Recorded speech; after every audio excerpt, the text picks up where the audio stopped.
Les entreprises face au climat, greenwashing ou révolution verte, pour débattre autour de notre dernier numéro qui s'appelle Climat, qu'attendre des entreprises, avec une jolie photo, puisque dans notre revue papier, il y a toujours un reportage photo qui n'a rien à voir avec le sujet traité. Donc ce joli chameau. Peut-être simplement trois mots. Je dirais que la question du climat, elle est assez bien connue, les données sont connues. On sait que notre humanité, si elle veut tenir l'objectif des 2 degrés, doit limiter son niveau d'émission à 800 gigatonnes d'équivalent carbone, 800 à 1000 gigatonnes, ça dépend de la probabilité de tenir les 2 degrés, d'ici la fin du siècle. Or, nous sommes à un rythme actuellement de plus ou moins 40 gigatonnes par an. Autrement dit, au rythme actuel, en 20 ans, on a brûlé notre budget carbone. Alors, les causes sont aussi bien identifiées. Il y a évidemment, d'abord et avant tout, les énergies fossiles, le gaz, le charbon et pétrole. Et ensuite, la déforestation, et puis l'élevage intensif. Simplement, je ne vais pas insister sur les conséquences et les risques du réchauffement et du dérèglement climatique, mais je voudrais vous lire un tout petit extrait de Dominique Bourg, qui suit ces questions, qui est philosophe sur ces questions. Il dit: selon une étude récente, nous avons 1% de limiter l'augmentation de la température à 1,5 degré. Et 5% de ne pas dépasser le seuil des 2 degrés. Si nous devions atteindre 3,7 degrés d'augmentation, ce qui est la trajectoire actuelle, les pics de température pourraient atteindre 55 degrés dans l'est de la France. Avec ce même niveau de température moyenne, les capacités de transpiration des êtres humains seraient saturées dans une grande partie de l'Asie du Sud, rendues ainsi, à proprement parler, inhabitables. De façon générale, nos capacités de production alimentaire seraient lourdement affectées. Bon, pas besoin de faire de dessin supplémentaire. Simplement, on vient de clore le chapitre de la COP23 et donc les projecteurs médiatiques ont été braqués sur l'action ou l'inaction des États en matière climatique. Mais l'affaire est suffisamment grave pour qu'on ne laisse pas les seuls États s'occuper de la question, et c'est pour ça qu'on a voulu regarder ce que faisaient les entreprises. Alors en 1999, il y a bientôt 20 ans, F. Chiapello et Luc Boltanski sortaient un livre qui s'appelle Le nouvel esprit du capitalisme, où ils montraient la redoutable capacité du capitalisme à reprendre à son compte les critiques qui lui étaient portées. Mais le climat, évidemment, n'est pas juste une critique qui est portée au système économique, c'est l'hospitalité de notre planète pour l'espèce humaine et pour bien d'autres espèces qui est en jeu. Alors, voilà, on a voulu faire ça pas tout seul, parce que la revue Projet, je l'ai dit, travaille en interface entre le monde de la recherche et des gens engagés sur le terrain. Et donc, on a voulu prendre au sérieux la question, la préoccupation d'une petite association qui s'appelle Entreprise une bonne nouvelle. Et je vais appeler Xavier Becquet, qui en est le président, pour nous dire en 2 mots ce qu'est cette entreprise et surtout quelle était la question avec laquelle ils arrivaient, Xavier étant cadre dans une grande entreprise multinationale française.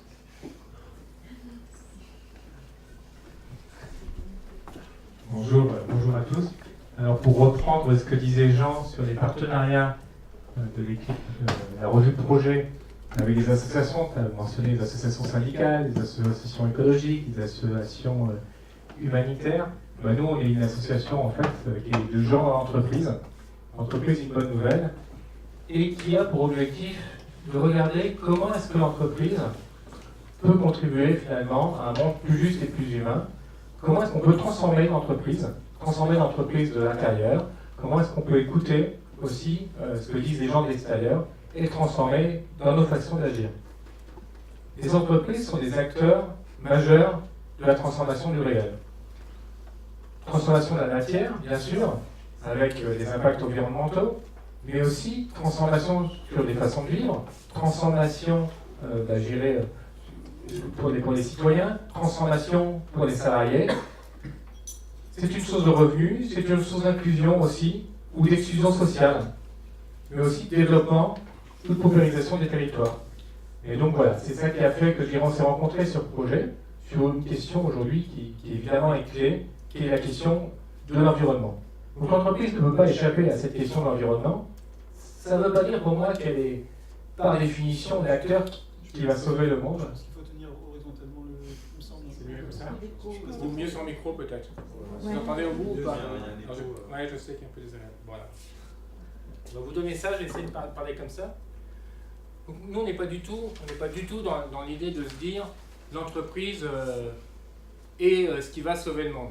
C'est pas ça. Mais de se dire, elle a un tel impact de fait sur le monde. C'est l'entreprise qui transforme la matière. C'est l'entreprise aujourd'hui qui crée aussi la richesse, je dirais, matérielle dont on a besoin, je dirais, pour vivre. Et donc, on ne peut pas simplement se poser cette question.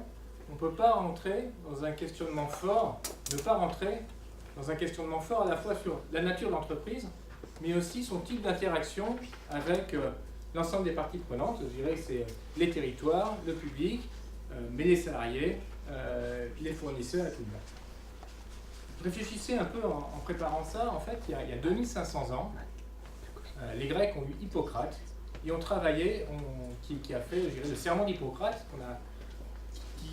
qu'on utilise toujours pour les médecins qui font le serment d'Hippocrate avant de commencer à exercer. Un commentaire sur ce serment, c'est pas si je ne l'ai pas en tête, mais enfin grosso modo on promet de faire le maximum finalement au service, je dirais, du malade. Et je trouve que ce serment est très intéressant parce que c'est pas des limites, c'est pas dire je promets, je sais pas quoi, de faire ce que je veux, mais avec telle et telle limite déontologique. C'est mon objectif, c'est le bénéfice pour les malades. Alors moi, la question que je me pose et qu'on se pose à l'entreprise Une Bonne Nouvelle, c'est quel serment pour ceux qui s'engagent dans le monde économique. Aujourd'hui, on a des défis, le défi environnemental, le défi, je dirais, de la pauvreté, le défi de l'accès au bien matériel, se loger, se nourrir, se chauffer, se déplacer, la question de l'implantation dans un territoire. Et je voudrais, juste pour finaliser l'introduction, vous présenter, je dirais, il y a une économiste qui s'appelle Kate Raworth qui a essayé un peu de modéliser ça. Il y en a peut-être qui connaissent sur un dessin, en disant, voilà, en fait, je dirais, ce qu'on cherche nous, c'est l'économie du donut. Alors, en fait, c'est quoi l'économie du donut? C'est l'image d'après qui est un peu plus parlante, voilà.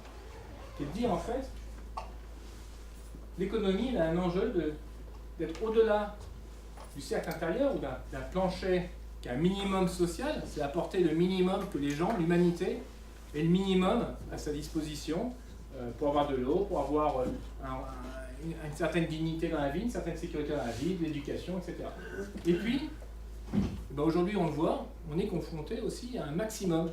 C'est-à-dire, je dirais, alors, on parle évidemment des émissions de gaz à effet de serre, mais derrière, finalement, c'est qu'une manière, il y a plein d'autres choses qui vont avec. C'est étouffer la terre, je dirais, par des déchets, des quantités de déchets qui sont insupportables, c'est l'acidification des océans, c'est les problèmes de biodiversité, etc. Et donc, en fait, l'enjeu de l'économie, c'est comment est-ce qu'on amène l'humanité dans le donut. Il y a vraiment entre les deux, au-dessus de donner les besoins, assouvir les besoins matériels minimums et rester en deçà du plafond social. Et ça, pour moi, ça c'est l'objet du serment en fait, qu'on devrait, je dirais, prononcer tous avant de s'engager dans le monde économique. Et en particulier, évidemment, les gens qui travaillent en entreprise. Alors moi, la question de l'environnement, elle a aujourd'hui, sur la place publique, dans les discours des entreprises, une place qu'elle n'avait pas il y a 15 ans. Et c'est incontestable. Mais donc, il y a un enjeu, il est quand même important de s'arrêter, vu la hauteur des enjeux, c'est de dire, qu'est-ce qui est de l'ordre de la communication et qu'est-ce qui est de l'ordre de la transformation réelle de l'entreprise. Ça, c'est la première question. Et après, on a une deuxième question qui est de dire, cette transformation, peut que gérer une partie de transformation réelle, est-elle suffisante au regard des enjeux ou pas? Et si elle n'est pas, évidemment, qu'est-ce qu'on fait? Donc, ça nous renvoie sur le débat qu'il va y avoir ici. Les entreprises face au climat, greenwashing ou transformation en profondeur. Merci beaucoup Xavier. Alors merci aussi pour la pub indirecte pour le donut, puisque en février dernier, la revue Projet, avec une quinzaine d'associations, avec un colloque Conseil économique, social et environnemental, pendant lequel on a fait intervenir Kate Lewop, qui est l'économiste qui a pensé théoriser ce donut, donc qui est aussi interviewé dans nos colonnes. Et disons que c'est une espèce de vision qui est partagée par des associations d'univers, de perspectives extrêmement variées. Mais pour en venir au vif de notre soirée, je vais poser deux fois la même question à nos trois intervenants, et puis ensuite on aimerait bien aussi échanger avec vous. Donc pour commencer, dans notre numéro, il y a Christophe Alliot et Sylvain Ly, d'ailleurs Christophe Alliot est dans la salle, du BASIC, qui est le bureau d'analyse sociétale pour l'information citoyenne. On se font l'écho d'une étude qu'ils ont faite l'an passé, il y a 2 ans, au moment de la COP21. Parce qu'au moment de la COP21, on a beaucoup entendu parler de l'agenda des solutions, et donc des solutions qui étaient apportées par les grosses entreprises au défi du climat. Alors ce qu'a fait le BASIC, c'est qu'il a étudié les engagements climat dans la réalité des 10 sponsors français de l'événement. Accor, BNP Paribas, Carrefour, EDF, Engie, Kering, L'Oréal, LVMH, Michelin et Renault. Alors qu'est-ce qu'ils trouvent? La première chose, c'est qu'il y en a 6 sur 10 qui ne donnent pas beaucoup d'informations, donc c'est très difficile de mesurer leur impact. Et ensuite, pour ceux qui donnent un peu plus d'informations, pour prendre un exemple, c'est surtout le caractère limité des actions engagées qui est souligné. Alors Carrefour, puisque c'est l'exemple qui est donné, tente par exemple de réduire son empreinte carbone de façon directe, en multipliant les meubles froids dans ses magasins, en essayant de remplir davantage les camions des véhicules de livraison. Mais ce que constate cette étude de BASIC, c'est que l'essentiel de l'empreinte, elle est indirecte en réalité. Elle dépend de près de 90% de toute sa chaîne d'approvisionnement, et ça, c'est très peu pris en compte. Alors, la question que j'ai envie de poser à nos intervenants, et je vais commencer par Alain Grandjean, qui est donc économiste, fondateur de Carbone 4, qui est un cabinet de conseil qui accompagne les entreprises dans leur stratégie de transition énergétique, qui est aussi l'auteur de nombreuses études. Il a notamment publié une étude avec Pascal Fanfin sur les outils financiers de la transition énergétique. Il a publié un livre qui s'appelle Financer la transition énergétique avec Mireille Martini. Alors, Alain, toi qui côtoies les entreprises, et notamment leur staff encadrant de près, jusqu'où les grandes entreprises, on va commencer par elles, les entreprises multinationales sont prêtes à aller face aux risques climatiques? D'accord. Là, ça marche ou ça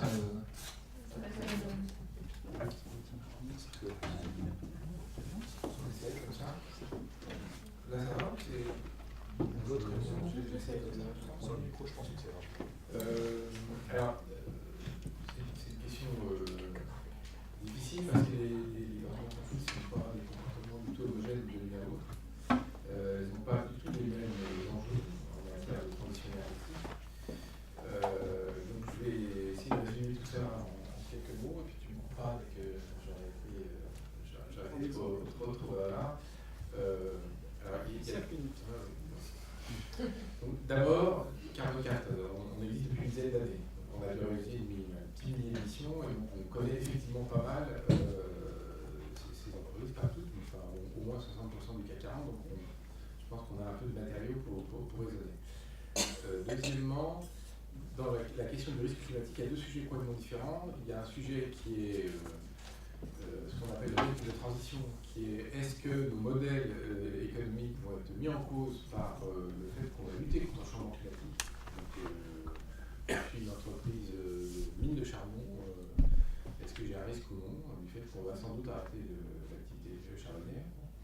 Et puis j'ai un autre sujet qui est complètement différent, qui est j'ai une activité qui est exposée au fait qu'il va y avoir des dérèglements climatiques. Et deux sujets complètement différents. Donc le risque climatique, il faut déjà bien séparer les deux sujets parce que c'est deux sujets complètement différents. Je vais exclure tout de suite le deuxième sujet parce que je pense qu'il est assez facile à traiter. Les entreprises sont extrêmement sensibles. Non, je vais dire ça plus précisément. Les entreprises deviennent depuis 2-3 ans de plus en plus sensibles au fait qu'elles ont un risque climatique au sens d'exposition au risque physique et au changement climatique. Hein, j'ai des ouragans massifs. Oulala, ça peut me concerner. Donc je pense que on a une évolution extrêmement sensible là depuis 3 ans, je date à peu près 3 ans, à cet enjeu-là. En fait, il faut être très clair. Et c'est pas du tout de la vertu, hein, pour le coup, c'est pas du tout de la vertu, c'est juste business as usual. Donc j'ai un risque de plus par rapport à ce que j'avais vécu. Il y a une perception qui s'accroît, donc là c'est complètement paradoxal. Hein. En gros, notamment en France et en Europe, le climato-scepticisme est très franchement passé de mode. Et je pense que même aux États-Unis, il y a énormément de climato-scepticisme. Les gens sont de plus en plus sensibles au fait qu'il faut faire attention à ces actifs qu'on met dans le milieu financier. Je vais passer ce sujet-là parce qu'en fait, il ne pose pas tant que ça de problème, si ce n'est des gros problèmes de méthode, des gros problèmes d'appréciation du risque.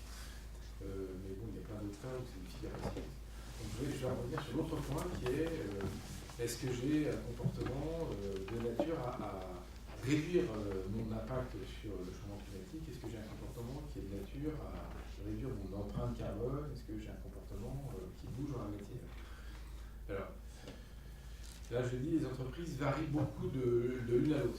Carrefour, on connaît, et même encore maintenant, alors ils savent très très bien quelle est leur empreinte carbone, donc ils savent très très bien qu'elle est très contenue dans les produits qu'ils vendent, et donc chacun d'entre nous doit savoir que dans sa propre empreinte carbone, les achats de biens de consommation, c'est un des postes les plus importants. Le deuxième, c'est l'alimentation.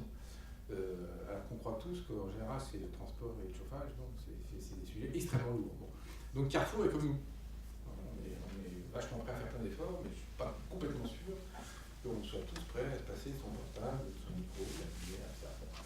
Donc moi, je suis assez peu enclin à dire les méchants, c'est les multinationales et non les gens. Pas du tout mon mode de raisonnement.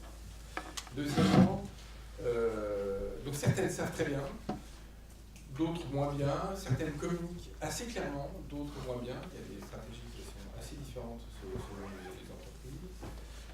C'est une énorme bataille. Nous, Carbone 4, ça fait 10 ans qu'on essaye de faire en sorte que la loi oblige les entreprises à rendre compte de leur empreinte carbone globale, hein, c'est-à-dire les impacts directs et indirects, et si on a un débat entre nous, je vous expliquerai en quoi, en long, en large et en travers, le MEDEF et la FEB, qui sont un très connu qui est le MEDEF, l'autre moins connu qui est la FEB, qui est l'Association française d'entreprises privées, donc qui est le plus gros lobby français, en quoi ce lobby-là refuse, tant qu'il peut, qu'il y ait la moindre obligation sur ces questions-là.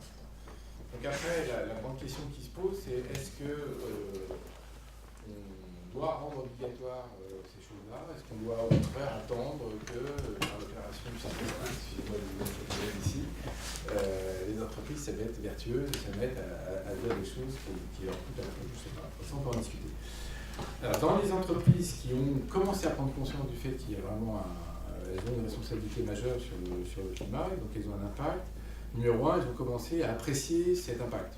Donc c'est ce fameux bilan carbone, regardez, fait ça il y a 50 manières de l'apprécier. C'est compliqué, ça prend du temps, mais c'est pas si cher que ça, donc en général, cette étape-là se franchit assez bien.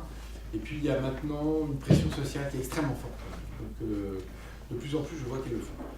Une fois que j'ai fait ça, j'ai une deuxième étape qui est est-ce que je lance des opérations qui visent à réduire ces impacts. Ce n'est pas du tout dans le mandat des entreprises. Moi, je suis dirigeant d'entreprise. Ma priorité absolue, c'est gagner de l'argent, parce que je paye tout le monde et je n'ai pas le droit de faire faillite.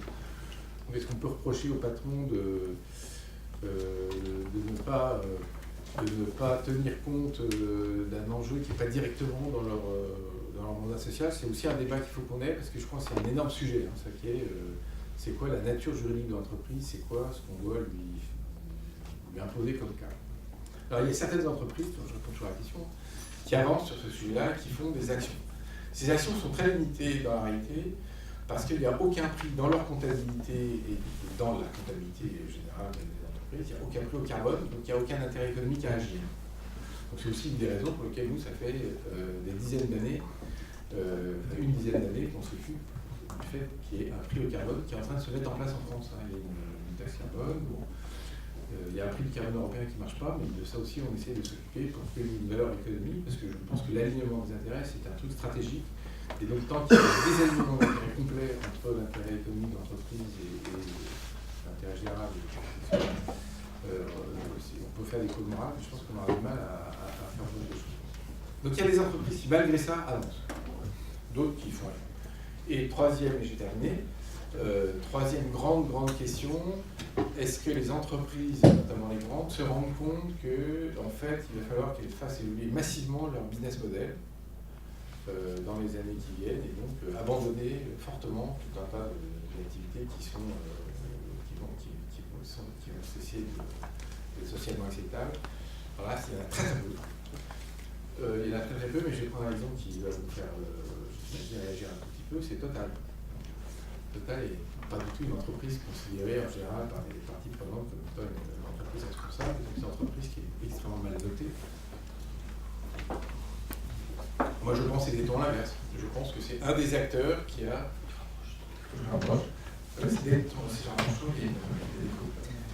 Total, c'est typiquement. C'est typiquement une entreprise qui est en train de faire évoluer massivement son modèle économique en disant je sors du charbon, je vais réduire de plus en plus ma part pétrolière, augmenter mes parts ENR, mes parts efficacité, services énergétiques et mes parts gaz pour que je ferai ensuite réduire dans le temps. Il faut bien avoir conscience du fait que dans une entreprise qui est aussi énorme que ça, où il y a des enjeux sociaux considérables, il faut évidemment demander qu'ils aillent vite et que craque le gaz dégage ses objectifs pour la question climatique. Je pense que c'est très utopique, on pourra en discuter aussi. Mais voilà, donc il y a un panorama extrêmement varié, à la fois de niveau d'implication, de niveau de compréhension, de niveau d'action. C'est ça, Merci beaucoup Alain. Sur Total, j'attire votre attention sur un article du numéro qui s'appelle Total, l'insoluble dilemme des salariés, donc qui n'est pas tout à fait le même son de cloche. Mais j'aimerais plutôt entendre sur cette même question Juliette Renaud, donc, qui est chargée de campagne sur les industries extractives et la responsabilité sociale et environnementale des entreprises chez les Amis de la Terre. Bonsoir à tous. Alors, face à la question globale qui était jusqu'où les entreprises sont allées face au changement climatique, nous, aux Amis de la Terre, on se centre beaucoup sur le secteur énergétique et aussi le secteur bancaire, les grandes entreprises. Donc, concernant les grandes entreprises et ces grandes entreprises qui sont un peu au cœur du problème, c'est sont-elles prêtes à faire quelque chose et à s'engager pour le climat? C'est là qu'on voit beaucoup, et l'année de la COP21 a été le paroxysme un peu de ce qui se fait en la matière. D'une part, le greenwashing, toutes les actions de communication qu'il peut y avoir ou dans le discours, et pas seulement dans le discours, aussi des énormes campagnes publicitaires. Les entreprises, on parlait de Total, ils avaient en 2015 lancé une grande campagne Total engagée pour une énergie meilleure, qui reste son slogan depuis. BNP, quelques années avant, on les avait épargnés au Pinocchio parce qu'ils avaient toute une campagne de publicité aussi sur le fait que la BNP finançait la recherche contre le changement climatique, mais dans le même temps, c'était une des banques au niveau français, au niveau mondial, qui était dans les plus grands financeurs du secteur du charbon et plus largement des énergies fossiles. On a eu aussi l'exemple d'Engie qui avait tout un changement aussi d'image dans cette année de nom et d'image dans l'année de la COP. Et on a la même chose en dehors de nos frontières si on regarde leurs homologues, je dirais, comme Shell, qui avait fait toute une petite vidéo assez drôle, je dirais, sur comment le gaz était l'allié des énergies renouvelables. C'était l'année de la COP21, il y avait toute une histoire d'amour en fait entre Monsieur Gaz et Madame Énergie renouvelable. Ça se passait à Paris, et c'était beau, etc. Et donc ce qu'on voit, c'est qu'en effet, il y a toute cette promotion. Voilà, elle a mentionné comment Total, mais aussi les autres acteurs du secteur, développent, se tournent de plus en plus vers le gaz. Mais il faut savoir que le gaz, c'est aussi une énergie fossile. Et ça ne peut pas être un des éléments pour la transition énergétique. On a commandité, dans les éléments Europe, commandité un rapport scientifique à l'université de Manchester qui est sorti là, il y a 2 semaines, qui montre, encore une fois, qu'il y a urgence à agir. Au rythme actuel, l'Union européenne n'a en fait que 9 ans pour son budget carbone, et donc il n'y a pas de place non plus pour le gaz. Je dirais que le greenwashing, c'est des actions de communication, finalement, on pourrait dire que c'est de mal à personne. Ce qui est plus inquiétant et ce qu'on voit vraiment, c'est aussi tout le lobbying qui est réalisé contre toutes les initiatives de transition énergétique ou de lutte contre le changement climatique.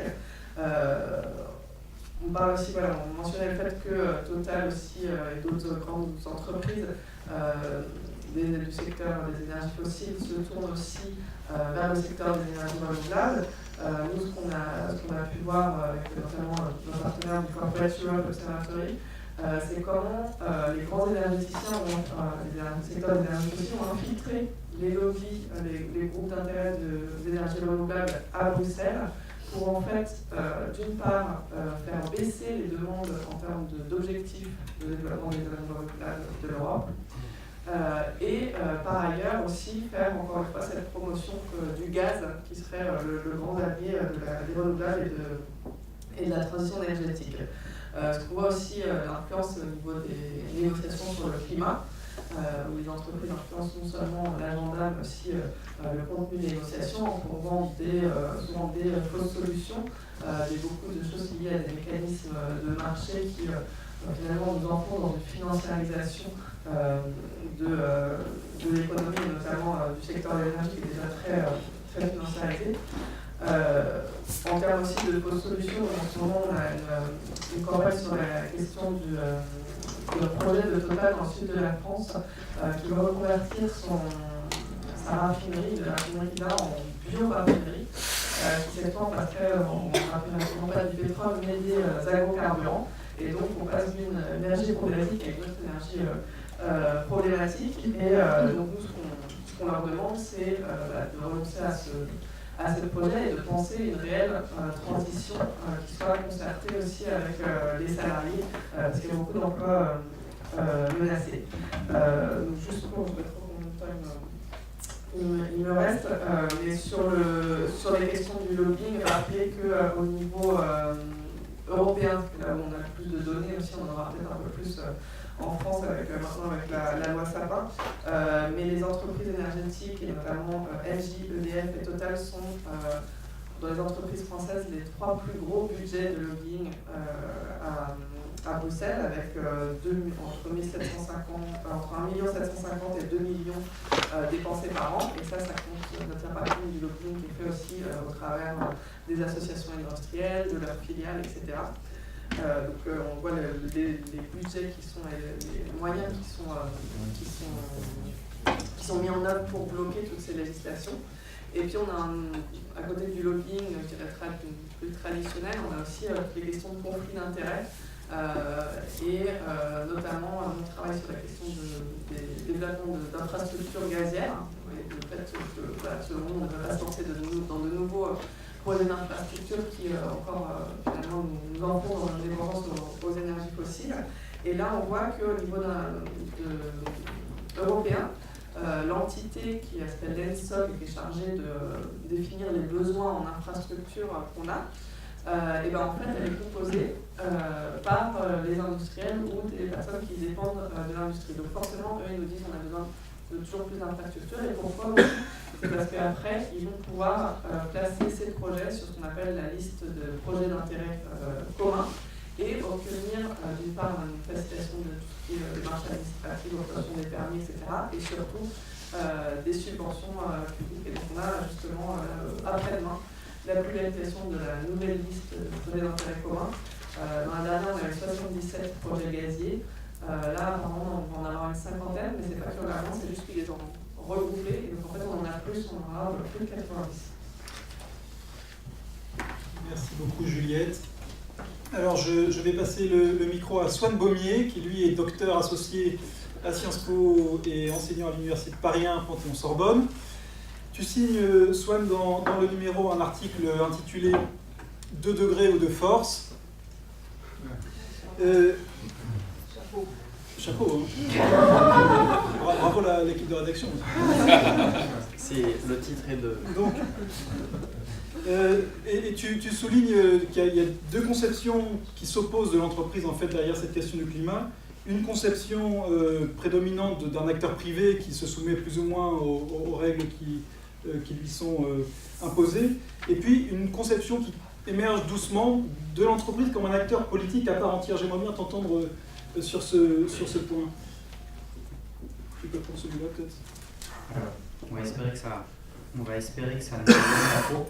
Alors, juste avant de commencer, avant de répondre à ta question, si j'ai 30 secondes ou 1 minute, en fait, j'avais jamais parlé du greenwashing, et donc pour préparer la conférence, je me suis dit, mais en fait, quelle est la définition du greenwashing et comment est-ce que ça reliera après avec la question qui a été posée.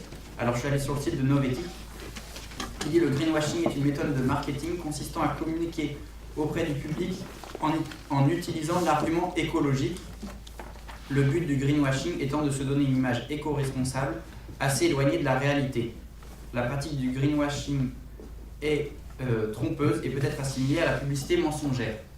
Alors, en voyant cette définition, je me suis dit, en préparant cette intervention, qu'en gros, on avait une double définition. D'abord, il y avait un côté factuel, qui était qu'on communique auprès du public en se donnant un argument écologique.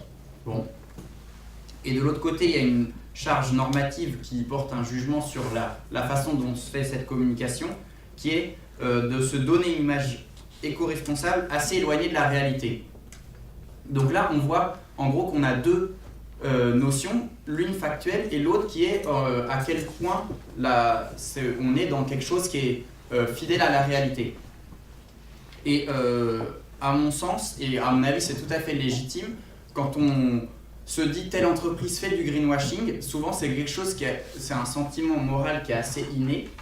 Après, bien évidemment, il est corroboré ensuite par beaucoup de données, et donc finalement, quoi que fasse Total, plus ou moins, on va toujours se dire que c'est du greenwashing, mais ça vaut pour... et donc au fur et à mesure... Et donc c'est quelque chose d'assez inné, et je préparais un cours sur l'éthique là, et donc je suis retombé sur une analyse qui disait: l'évaluation morale tient pour essentiel l'intention du sujet selon qu'elle est désintéressée ou non. Ce que nous appelons aujourd'hui le sens moral commun, et qui désigne la façon immédiate et précédant toute réflexion dont se forment dans la vie de tous les jours nos évaluations en termes de bien ou de mal, est un jugement moral qui est relativement inné et spontané. Et donc de ce côté-là, on peut se dire aujourd'hui que l'argument de greenwashing pour moi est assez compliqué à mobiliser, parce que on sait que le caractère intéressé existe. Et pour les entreprises, ça ne fait pas de doute que quand ils mettent de l'argent dans du marketing, c'est avec un intérêt particulier. Et donc, c'est pour ça aussi qu'on est extrêmement enclin à parler de greenwashing, parce qu'on se dit, on essaye de nous vendre un truc pour nous endormir. Mais et aussi, dans la définition du greenwashing de Novetic, on voit qu'il y a l'idée d'un mensonge. Et dans certains cas, ce mensonge et cette manipulation du public est assez avérée. On parlait de la COP 21, le stand là sur les solutions. J'y suis pas allé, mais j'avais lu plusieurs articles sur les solutions qui étaient proposées. Bon, à titre personnel, je trouvais ça très effrayant. Donc c'est pas du tout pour dire que le greenwashing n'existe pas, mais et d'ailleurs souvent quand la justice statue sur du greenwashing ou des pratiques avérées, là on peut vraiment se dire, au-delà du jugement inné moral qu'on peut avoir, que je citais avant, se dire bon, ça c'est du greenwashing. Par exemple les Monsanto Papers qui ont été très peu débattus dans la presse française, je crois. Le problème d'Exxon, vous savez, qui dans les années 70 a fermé son département sur le changement climatique et commencé à financer le climato-scepticisme. Aujourd'hui, il y a beaucoup de pression aux États-Unis pour traduire Exxon en justice pour non-assistance à personne en danger, etc. Il y a aussi les problématiques de lobbying, notamment sur l'astroturf. Je ne sais pas si vous connaissez ce terme, mais en gros, c'est quand une entreprise crée des profils sur Internet faux pour faire passer une opinion et en disant il y a des milliards de gens qui nous soutiennent alors qu'en fait c'est que des faux profils. Enfin bref. Donc il y a toutes ces pratiques avérées de greenwashing, mais dans beaucoup de cas, en fait ça va être beaucoup plus compliqué, notamment si on compare durabilité faible et durabilité forte. C'est-à-dire pour les gens qui sont qui promeuvent par exemple la décroissance, on pourrait jeter l'anathème de greenwashing à peu près toutes les entreprises qui se basent sur une idée de croissance. Et les travaux de Biwix, par exemple, sur la raréfaction des métaux, montrent bien que même les entreprises de l'éolien ou du solaire pourraient être taxées de greenwashing parce qu'on va même avec... Enfin, il faut soutenir les énergies renouvelables, mais si on pense qu'on va juste s'en sortir avec ça, on n'aura pas assez de métaux. Il y a eu le lithium là, de Renault. Si le greenwashing c'était l'introduction, je t'invite à le parler. Et alors, donc voilà, bref. Et alors, je me suis dit, comment est-ce qu'on peut passer de ce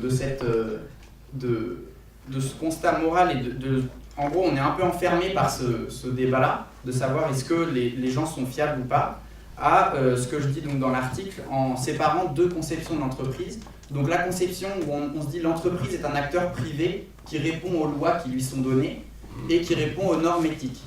Et en gros, là, c'est la conception qu'on peut dire qui est gagnant-gagnant, c'est-à-dire l'entreprise va répondre aux contraintes extérieures selon l'éthique de ses dirigeants ou selon son intérêt commercial.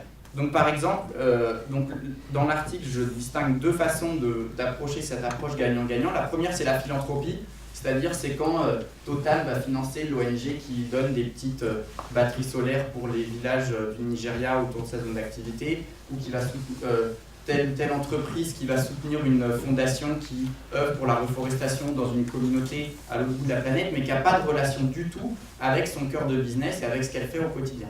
Donc ça, c'est, en gros, la philanthropie, c'est je résous un problème social qui existe, c'est tant mieux, c'est de la bienfaisance, mais bon, après, parfois, ça a des effets pervers, mais surtout, c'est complètement décorrélé de mon activité.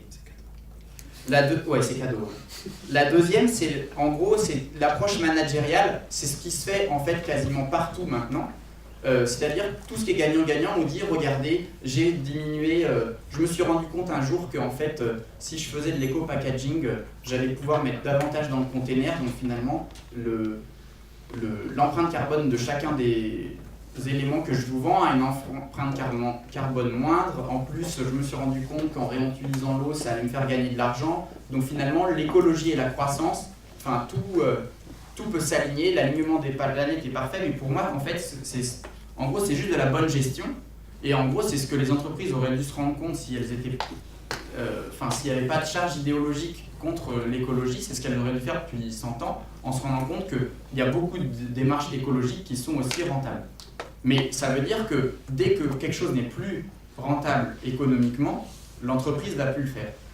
Et à l'inverse de donc, ces deux démarches donc gagnant-gagnant, il y a les deux autres démarches que j'identifie dans l'article, qui sont des démarches où on dit l'entreprise est un acteur politique, et donc parfois elle va prendre des décisions qui ne lui semblent pas naturelles, qui vont peut-être contre ses intérêts à court terme, peut-être même contre ses intérêts à plus long terme, mais surtout ça va lui coûter. Il y a un risque financier et opérationnel beaucoup plus important, et c'est un risque financier et opérationnel qui est assumé. Alors la première façon de voir ça, c'est avec la gestion des impacts. Alors l'une des façons de gérer son impact sur les questions climatiques, qui est la plus controversée parce qu'elle soulève tout un autre type de problème, c'est la compensation.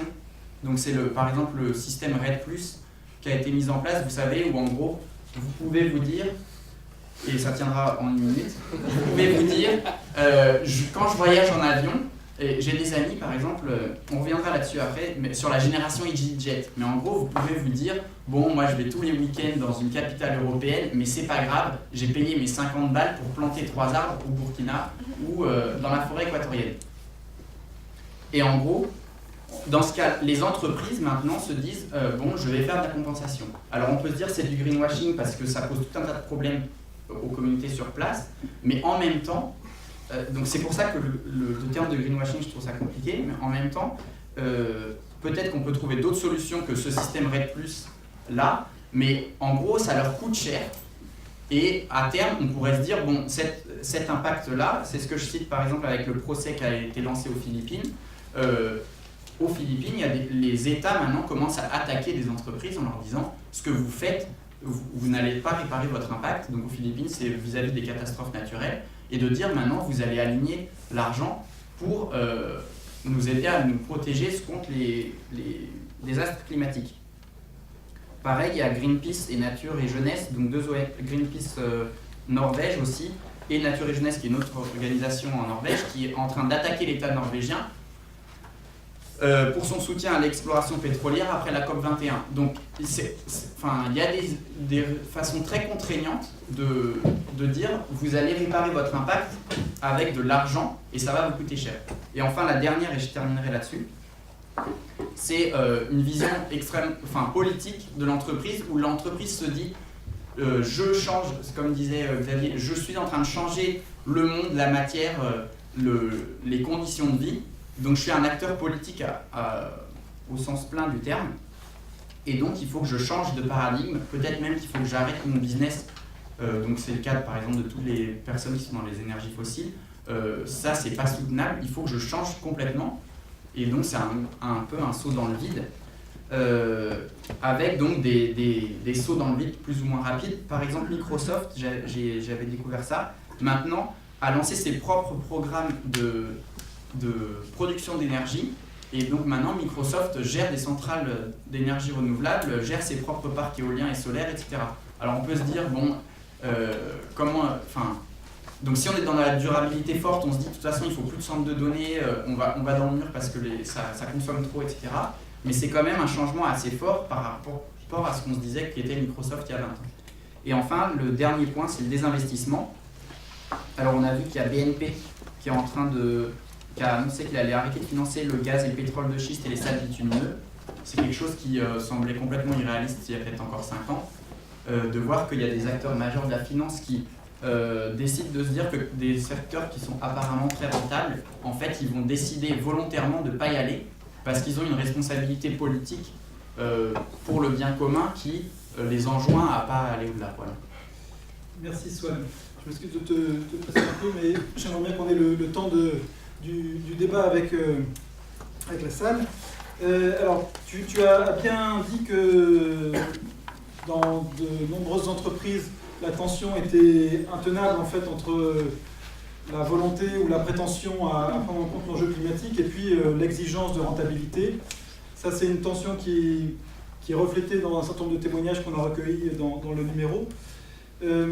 Mais en même temps, puisque c'est le mot à la mode, et d'ailleurs ceux qui ont regardé le sommaire du numéro repéreront qu'un certain Emmanuel Macron est au sommaire. Ce n'est pas le cas à tous les numéros. Je ne sais pas si ça vous rassure ou si ça ne vous rassure pas, mais en tout cas...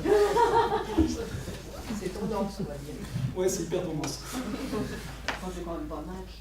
Bon, on entamera le débat tout à l'heure, ou après, autour d'un verre. Mais en attendant, ma question, c'est que on s'aperçoit qu'il y a ces grosses entreprises qui ont du mal quand même à faire une conversion aussi radicale que souhaitée, mais qu'il y a tout un tas de petites entreprises, que ce soit de l'économie sociale et solidaire, mais pas que. Alors il y en a qui sont connus du grand public, Procheco, mais d'autres aussi, Serge Ferrari, Malongo, Freytag, la Camif, Génération Plume, etc., qui ont revu complètement de A à Z leur business model pour tenir compte de l'exigence écologique. Alors ma question, elle est la suivante. Est-ce qu'il n'y a finalement que les petites entreprises qui soient en capacité d'opérer ces conversions?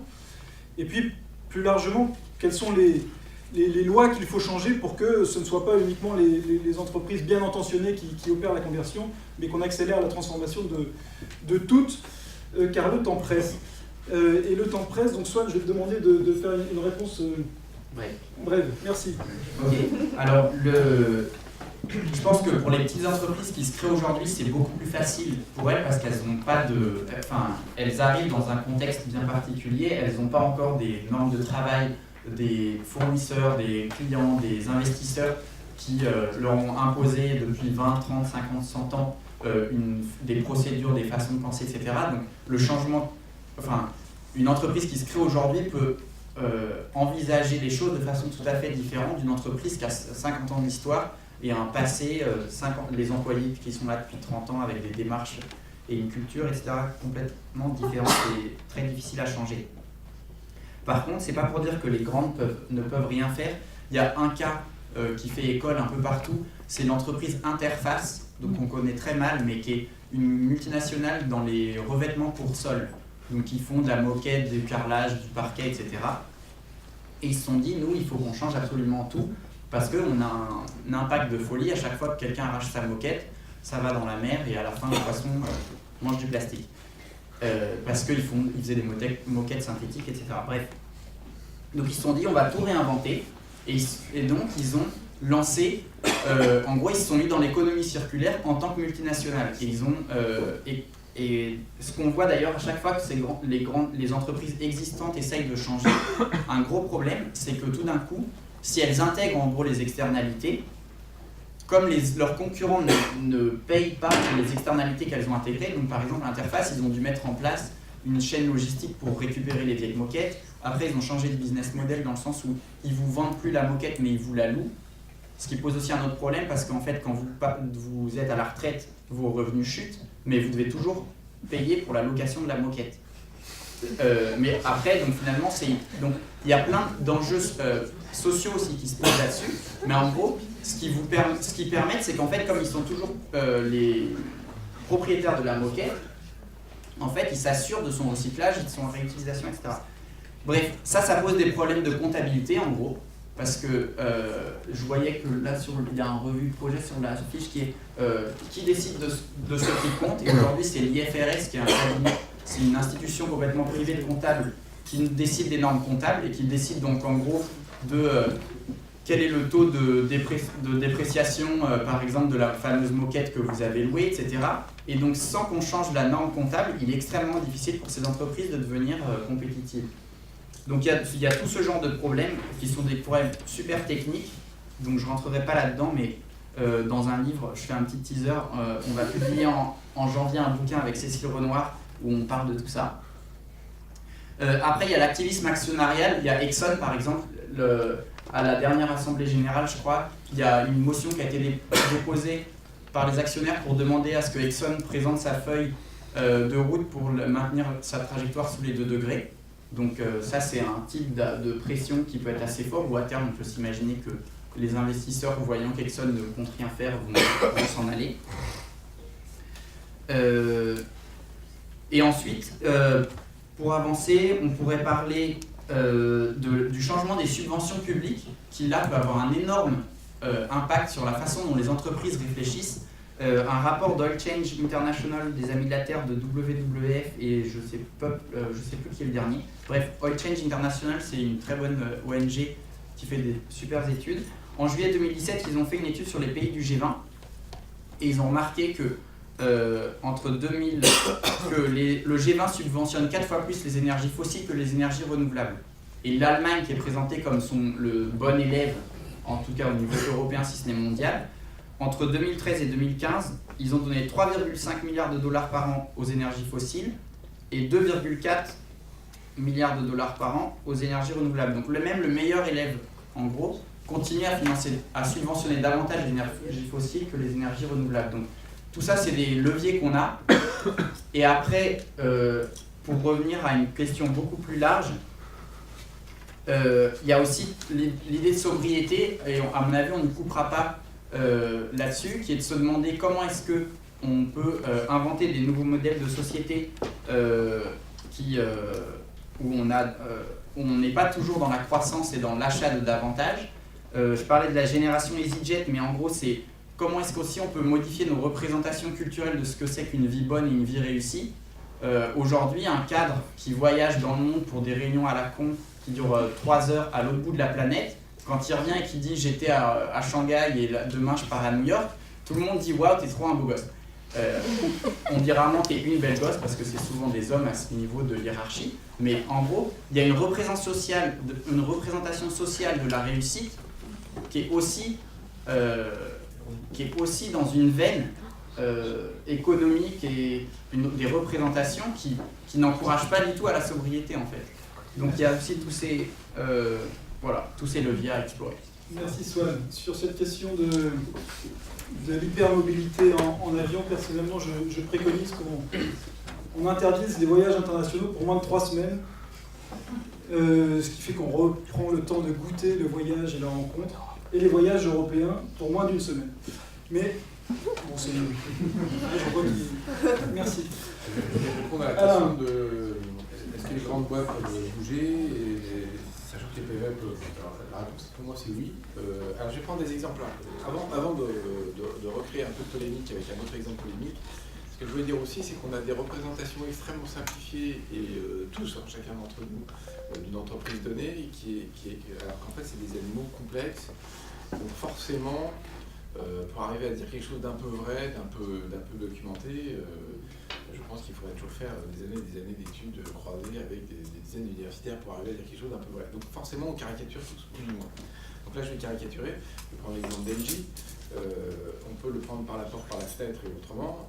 Il est quand même complètement clair que cette entreprise est en train de faire une mutation majeure qui se fait par la succession de deux dirigeants, Mistralet et Kocher, qui visent à dire je dégage complètement l'activité charbon, puis je sors des activités fossiles et je redéveloppe, je me redéploie sur des énergies renouvelables et sur du service énergétique.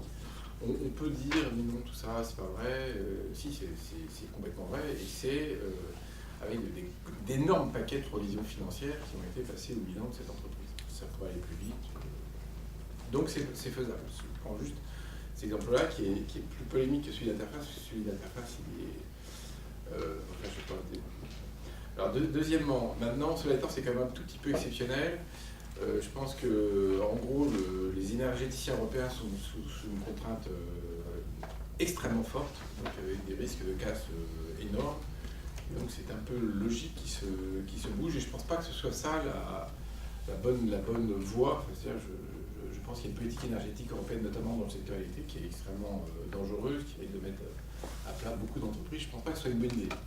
Alors, maintenant, une fois que j'ai dit ça, si je suis un peu plus global et un peu plus général sur qu'est-ce qu'il faudrait faire pour que ces grandes entreprises, et quels sont les freins, donc en gros, qu'est-ce qu'il faudrait faire, quels sont les freins qui font que ces boîtes ne bougent pas. Les freins, tu les as déjà exposés, c'est clair que une entreprise de 100 000, 200 000 personnes, c'est un gros paquebot, qu'il y a beaucoup de c'est compliqué. Aller trop vite dans la transition écologique, c'est extrêmement violent, socialement. C'est quand même ça aussi, il faut quand même appeler un chat à chat. C'est très facile de décider de son bureau ici, là, tranquillement. Tu me fermes ça, oui. Enfin, sauf que s'il y a des dizaines de milliers de personnels, il faut quand même aussi se rendre compte de ça. Et je dis ça tranquillement. Hein.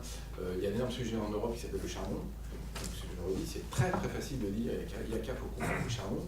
C'est des dizaines de milliers d'emplois qui sont concernés.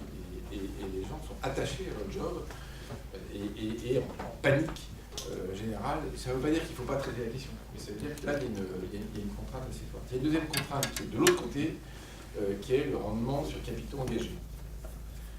J'ai discuté un jour avec le directeur financier de Danone, qui avait une année où il avait fait pas mal de choses, puis Danone a fait pas mal de choses, puis l'année d'après, il avait sabré dans les budgets. J'ai dit, bah ouais, il manquait un peu de continuité dans votre activité. Il a dit, ouais, sauf que moi, il faut que je rende les 15%, tant que ça, c'est ma contrainte.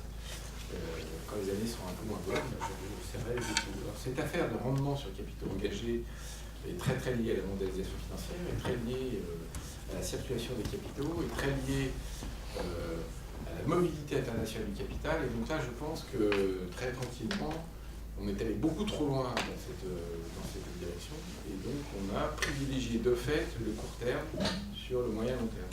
Dès que vous exigez d'un investissement qu'il ait un taux de rendement très élevé, un calcul très simple, je ne vais pas le faire au tableau, enfin, c'est vraiment extrêmement facile à démontrer, fait que l'ensemble des acteurs d'entreprise privilégient en permanence le court terme sur le long terme, parce que c'est ça qui compte dans les comptes. Ça, c'est le deuxième sujet. Le troisième sujet, c'est la rémunération des dirigeants. C'est complètement clair que ce troisième étant lié au deuxième. Si les dirigeants sont alignés avec les actionnaires qui demandent du 15%, les dirigeants, ils sont court-termisés massivement. J'en connais plus d'un qui se dit, moi, mon mandat, c'est 3 ans. Voilà, il faut que mes stock options vont valoir plus dans 3 ans, et donc je m'occupe que de ce qui fait après le climat. Donc là, il y a un vrai sujet où il y a deux types d'actions à mener. Il y a des actions un peu de type volontaire, actionnarial, engagement actionnarial, et l'ensemble des communautés, évidemment les ONG, qui doivent exercer une pression considérable pour que la rémunération des dirigeants cesse d'être alignée sur du court terme comme ça, et intègre tout un tas d'autres considérations de moyen terme, dont les questions dont on va ici. Il y a enfin, dernier point, je terminerai là-dessus, le fait que fondamentalement, mais ça a été dit par soi, la comptabilité, qu'elle soit d'entreprise ou que ce soit la comptabilité publique, n'intègre pas et n'incorpore pas la détérioration du capital naturel, de même qu'en fait, de fait, elle n'incorpore pas les stress sur les hommes et les femmes. Et donc on a des dirigeants et l'ensemble des entreprises qui sont avec une boussole qui dit le nord c'est pas grave, donc le nord c'est les profits calculés de certaine manière, il faut que j'aille au nord. Donc cette boussole est complètement déréglée, elle n'intègre pas du tout un ensemble de considérations qui sont massives. Et moi, mon analyse est très très simple, c'est que la comptabilité, elle a été faite il y a des centaines d'années, des siècles de comptabilité à nous, à une époque où le monde était fini. Valérie a dit, regarde, le monde fini comment, c'était en 1946, un peu comme ça. Donc la perception de la finitude du monde, la perception des externalités, la vraie intégration, c'est un truc extrêmement récent. Et on a un instrument d'analyse, de compte, qui est extrêmement médiocre, pas adapté. Le seul tout petit problème, c'est pour ça qu'on sait, les militants dont je fais partie, on a plus travaillé sur les histoires de fiscalité, sur les histoires de subventions qu'il faudrait cesser d'enlever vers les fossiles, mettre des prix au carbone, mettre tout un tas d'instruments normatifs et réglementaires. La raison pour laquelle on n'ose pas attaquer le chantier monumental de la compta, c'est que c'est un chantier monumental. Donc il y a des dizaines, des centaines de millions, je ne sais pas combien il y a d'entreprises dans le monde qui sont soit ISV, soit IFRS en Europe. Et donc les discussions qui visent à changer les référentiels comptables, elles prennent 25 ans. Donc à force de se dire c'est dans 25 ans, on n'avance jamais. Et c'est vrai que c'est des chantiers énormes et malheureusement, et c'est encore un peu pire si j'ose dire, c'est que les dernières réformes comptables qui ont été faites quand on a adopté les IFRS, elles ont vraiment été à l'inverse de ce qu'il fallait faire. Elles ont vraiment aggravé le court-termisme. Alors maintenant, je termine là-dessus. C'est que ces enjeux-là dont je viens de parler, c'est beaucoup moins sensible. Moi, je suis chef de PME. Je me fous vraiment, sincèrement, du taux de rendement de mes cabinets propres. C'est pas vraiment pas ça qui me motive. Et le système de rémunération est quand même très très différent. Donc c'est vrai qu'il y a une grande distinction entre les boîtes qui sont cotées, ou pas loin de l'être, et toute une série de PME qui sont plus libres de leur mouvement. Sur ces questions d'IASB qui sont quand même un peu techniques et pas forcément très connues du grand public, je renverrai donc au numéro en question qui décide de ce qui compte, où vous trouvez un article qui explique tout. Juliette. Alors, je voulais repartir sur ce que disait Alain, et une phrase qui m'a interpellée, parce que ça fait écho. Il disait aller trop vite dans la transition écologique, c'est très violent, il y a des dizaines de milliers d'emplois qui sont concernés. Et je suis tout à fait d'accord, mais ce qu'il faut savoir, c'est que plus on attend pour commencer à faire quelque chose, plus ça va être violent. Donc voilà. Et sur la question justement on essaye de travailler de plus en plus sur cette question de la reconversion industrielle et de travailler. C'est pas facile de travailler, c'est pas toujours facile, je dirais, de travailler avec les syndicats pour justement penser cette reconversion en concertation avec les travailleurs qui sont concernés, avec les collectivités locales qui sont concernées. Et ça, c'est vraiment quelque chose d'un peu nouveau, je dirais, pour nous, de s'impliquer directement sur des cas concrets, pour eux, les syndicats, de commencer à voilà, de ne pas avoir une association écologiste. Je parle des syndicats qui sont vraiment dans le secteur. On dit directement de bâtir cette association écologiste, en fait, ces actions, ça va menacer nos emplois, mais comment est-ce qu'on peut potentiellement travailler ensemble. C'est vraiment un chantier très important et qui, j'espère, va avancer. Pour revenir à la question de savoir est-ce qu'il n'y a que les PME qui peuvent bouger et qu'est-ce qu'il faudrait faire bouger aussi au niveau des législations, etc. Pour faire aussi bouger les grandes entreprises. C'est vrai que nous, des constats qu'on a, souvent, c'est que voilà, en partant de la base, qu'en effet, c'est pas du rôle des entreprises d'être philanthropiques ou d'essayer d'aligner l'intérêt privé avec l'intérêt général, et donc ne pas dépendre de leur bonne volonté ou des initiatives volontaires qui sont souvent insuffisantes, voire parfois peuvent être contre-productives dans le sens qu'elles peuvent retarder des initiatives, des législations contraignantes, et donc on perd du temps alors que le temps, on est déjà très en retard. Donc, je vais juste insister sur quelques exemples, quelques points. Dans mon intervention précédente, j'ai pas mal parlé de la question du lobbying. Et donc, une des mesures qu'on demande aux côtés de nombreuses autres organisations, c'est de reprendre l'exemple de la Convention 4 des Nations Unies sur la lutte anti-tabac, qui a un article qui met en fait un pare-feu qui est en fait, les lobbyistes du tabac, de tout contact possible avec les fonctionnaires chargés de la santé publique, et ça touche non seulement au niveau onusien, mais aussi au niveau des gouvernements nationaux, régionaux, etc., qui sont partis à ces négociations, et donc d'avoir la même chose au niveau des négociations climatiques, en disant qu'il y a un conflit et des conflits d'intérêts insurmontables entre les entreprises du secteur des énergies fossiles et les négociations sur le changement climatique, et donc elles ne devraient pas être partie de ces négociations de la même manière que là, personnellement, je suis plus impliquée sur le suivi d'autres négociations à l'ONU sur la création d'un traité contraignant sur la question des nationales et le respect des droits humains. Et donc, c'est un article où l'entreprise ne peut pas être partie directe à une initiative qui vise à les réguler. Donc, forcément, on n'est pas dans leur intérêt. L'autre exemple de législation, on est en plein dans l'actualité, c'est, pour commencer à faire quelque chose, c'est le projet de loi ULO sur les hydrocarbures. Alors, le titre est très prometteur, puisque c'est un projet de loi mettant fin à l'exploration et l'exploitation des hydrocarbures.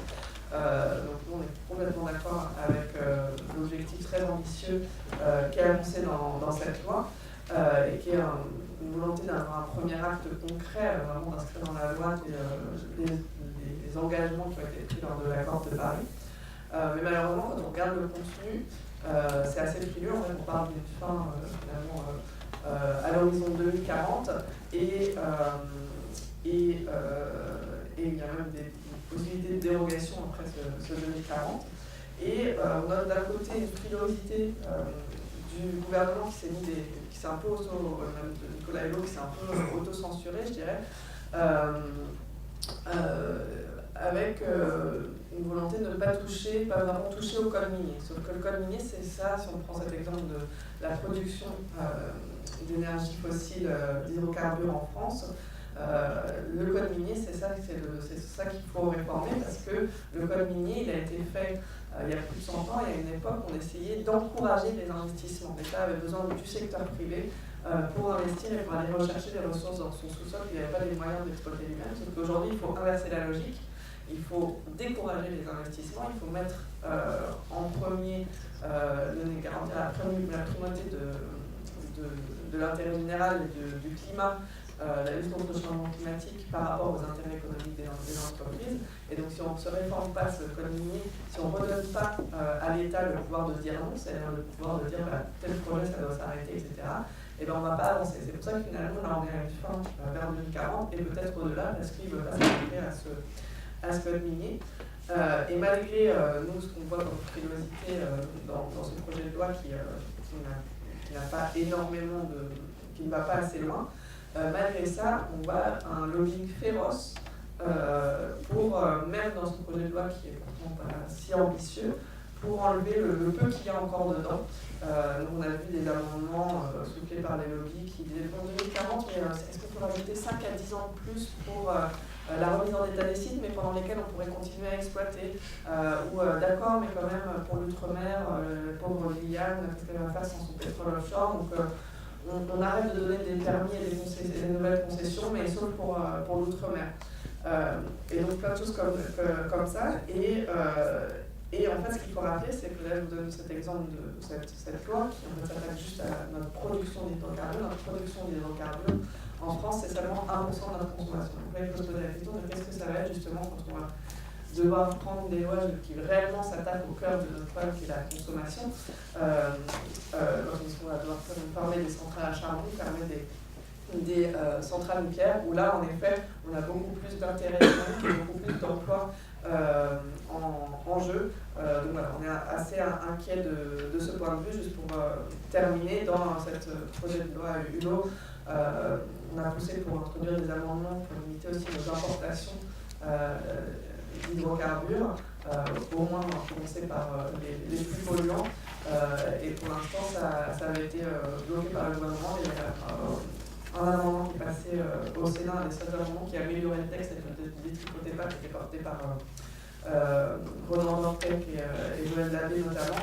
On ne sait pas si ça va être gardé à l'Assemblée nationale, parce que le texte vient de revenir à l'Assemblée nationale et sera examiné la semaine prochaine en mai. Merci beaucoup Juliette. Alors, puisqu'il nous reste une demi-heure avant de boire un coup, parce que c'est la tradition, on va vous donner tout de suite la parole, mais j'aimerais simplement demander un petit mot de réaction à Xavier. On a quand même le sentiment qu'un cadre dans une entreprise privée avec des fortes exigences de rentabilité, on parlait 15%, etc., avec des fortes convictions écolo aussi, ou en tout cas une forte conscience des enjeux climatiques, ça ne doit pas être évident tous les jours. Et est-ce que vraiment les cadres dans ce type de position sont pris en tenaille, ou est-ce qu'ils ont une marge de manœuvre qui est en leur possession? Si je parle sans micro, c'est mieux ou... Je réfléchissais aussi un peu à ce que j'ai entendu et puis réagir un petit peu. La première chose, pour reprendre, je dirais, ce que disait Alain en entrée, les entreprises, c'est comme les gens, elles sont extrêmement diverses. Et non seulement les entreprises sont extrêmement diverses, mais les gens dans les entreprises sont eux-mêmes diverses et avec, je dirais, des visions et des engagements complètement différents. Moi, en étant dans l'entreprise, j'ai tendance à dire, mais il y a clairement un mix de surcommunication sur des engagements qui n'existent pas, ça existe. Et puis, il y a dans certains cas des actions complètement réelles de transformation. Et quand on regarde par rapport à il y a 15 ans, il y a des vrais changements aujourd'hui par rapport à il y a 15 ans, où il y a des exemples que vous avez cités, et d'ailleurs, y compris des changements assez grands dans des grandes entreprises. Donc il y a de grandes entreprises qui bougent. Donc, voilà. Maintenant, la vraie question, c'est est-ce qu'on y est? Est-ce qu'on est en train de converger vers l'objectif ou est-ce qu'on n'est pas en train de le faire? Et là, je crois que je dirais, la réponse est claire, c'est qu'on n'est pas du tout en train de converger. Alors moi, j'ai appris, j'ai envie de dire, en réfléchissant, j'ai appris 3 choses dans l'entreprise. En 25 ans d'entreprise, c'est pas beaucoup. Mais, enfin, celles-là, en tout cas, je pense qu'elles sont bien ancrées. Je pense que la première chose, c'est dire, finalement, il y a très peu de chances d'atteindre un objectif qu'on ne vise pas. Si on ne vise pas un objectif, je dirais qu'on arrive dessus, ça peut arriver, mais enfin bon, la probabilité est quand même assez faible. La deuxième, je dirais, règle que j'ai apprise et que je vérifie vraiment tous les jours, ce qu'on ne mesure pas n'existe pas. Donc, si on ne mesure pas, par exemple, je dirais vraiment de façon sérieuse l'impact carbone de l'entreprise, on peut se dire que l'entreprise, mine de rien, ne doit pas vraiment adresser le sujet. Puis la troisième chose, et ça c'est vraiment quelque chose si vous êtes, pour ceux d'entre vous qui sont dans l'entreprise, vous devez l'avoir entendu 50 fois, et ce n'est pas des efforts qu'on te demande, c'est des résultats. L'entreprise va chercher des résultats. On ne demande pas beaucoup de travailler, à la limite travaille beaucoup moins, mais en revanche, on veut atteindre des résultats. Et donc aujourd'hui, comme on n'y est pas, il y a bien un moment, il va falloir se dire, qu'est-ce qu'on fait? Alors, les dirigeants d'entreprise, il y en a un certain nombre qui disent, écoutez, moi je suis au taquet de ce que je peux faire. Je reprends là une expression qui était dite comme ça, d'ailleurs, que vous avez noté, de Pierre-André de Chalandard, qui était président de Saint-Gobain, et à l'époque qui était président d'une association qui s'appelait Entreprise pour l'environnement. Il disait, écoutez, on est au taquet de ce qu'on peut faire, Enfin, il serait bien que les autres se bougent aussi, en particulier l'État et l'autre. Moi, je reprends là, c'est dire la première chose, je ne crois pas du tout, moi, personnellement, que les entreprises soient au taquet, et en particulier, parce que cette question environnementale, d'une façon générale, elle n'est pas au cœur de la stratégie des entreprises. Et ça, c'est un échange, on avait 2 minutes avant le début du débat avec Alain, qui disait, mais si c'était au cœur de la stratégie des entreprises, il y aurait toutes les boîtes de conseil, les BCG, toutes ces boîtes-là qui seraient sur le sujet. Aujourd'hui, c'est remarquable, c'est carbone 4. Et pour ce que disait Alain, BCG, il ne veut pas m'acheter aujourd'hui. Parce que tout simplement, parce que c'est pas un sujet qui est traité par les grandes entreprises de conseil. BCG, c'est pas un Consulting Group. Pardon, Boston Consulting Group, enfin, BCG, j'ai rien contre le BCG par rapport à nous. Des milliers de consultants, nous, on est une trentaine. Ah voilà, mais c'est pas. Aujourd'hui, ces gens-là, ils n'interviennent pas sur ce sujet-là, parce que c'est pas le sujet clé aujourd'hui qu'on demande au cabinet de stratégie de travailler avec les entreprises. Moi, je reste persuadé que je dirais le défi environnemental est, je dirais encore, parce que tous les jours, je dirais, ça met un peu de stress, atteignable avec, je dirais, les moyens économiques et les moyens techniques que nous avons. Je pense que c'est pas tellement là le sujet. Moi, que le sujet, c'est vraiment notre capacité à prendre le chemin, notre capacité collective à prendre le chemin. Et là, je commence à être honnêtement quand même pas mal plus inquiet là-dessus, parce que ça impose, parce que je disais tout à l'heure finalement, est-ce que cet objectif on l'a? Est-ce qu'on l'a, je dirais, dans nos entreprises? Est-ce qu'on l'a d'ailleurs dans l'État? L'État, on voit que l'État il va discuter la transition énergétique, par exemple, en 2012, et puis après il discute le TAFTA sans aucune référence avec la question environnementale. Enfin, c'est quand même très très étonnant.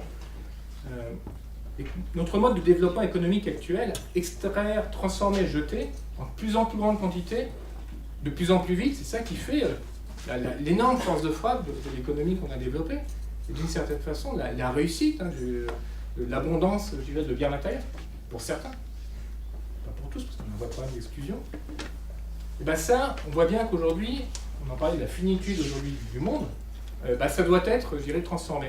Et ça, aujourd'hui, moi j'ai le sentiment que ça, on infléchit peut-être un tout petit peu, mais à la marge, mais on ne transforme pas. Alors, Juliette, je dirais, disait, il faut des contraintes, mais oui, bien sûr qu'il faut des contraintes, bien sûr qu'il faut un prix carbone. Évidemment, c'est fondamental, sans ça on ne va pas y arriver. Mais moi ce que je dis, c'est que non seulement il faut ça, mais il ne faut pas attendre ça pour se bouger, on n'a pas le droit.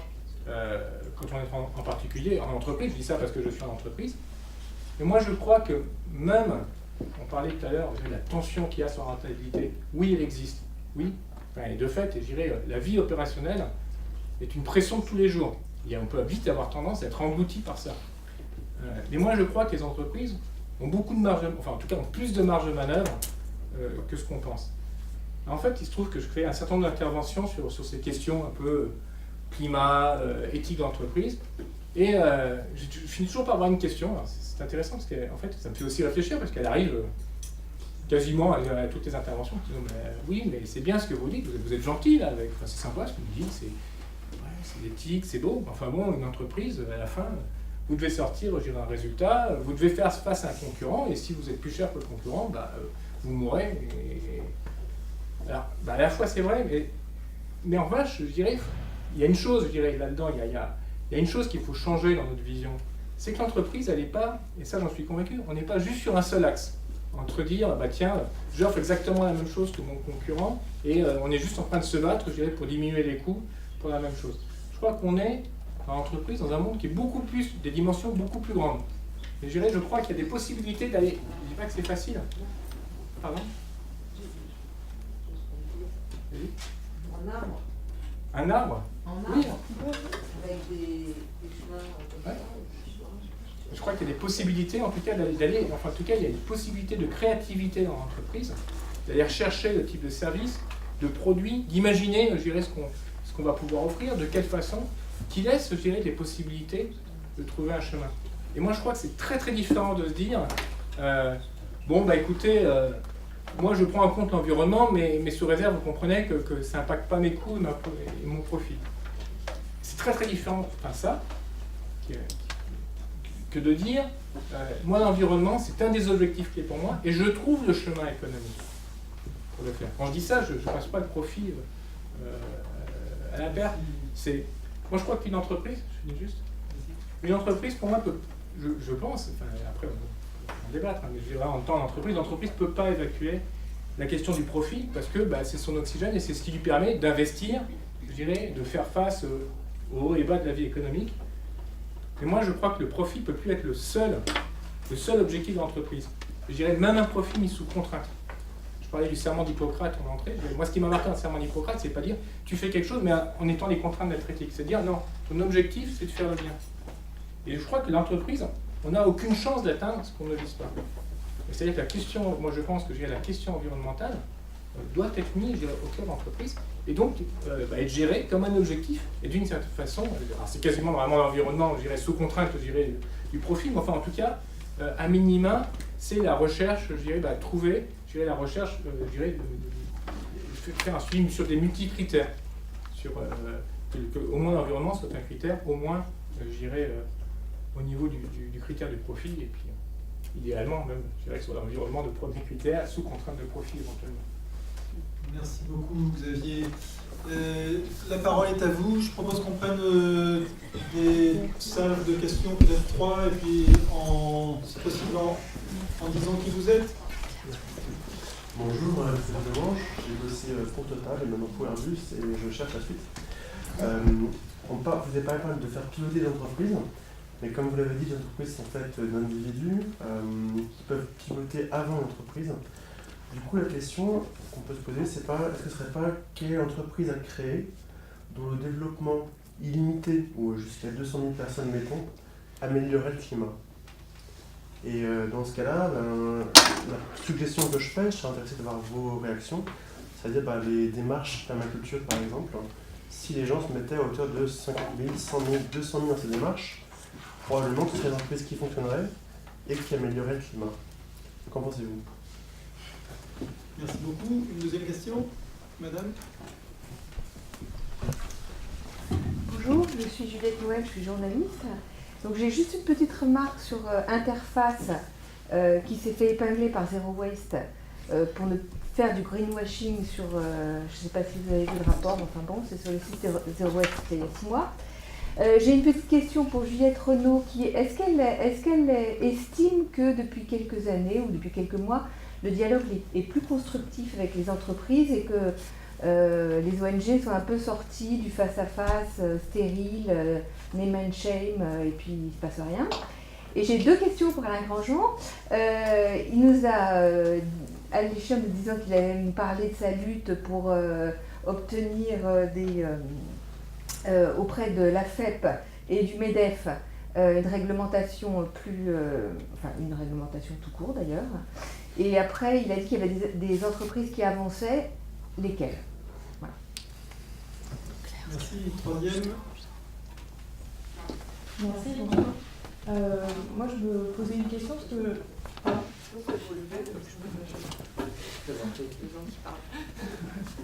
je me posais une question parce que j'ai l'impression qu'en fait, dans la discussion qu'on a là, on n'a pas forcément peut-être mis en avant la vision de société en fait, qu'on veut avoir et la place des entreprises qu'on veut qu'elles aient dans cette vision.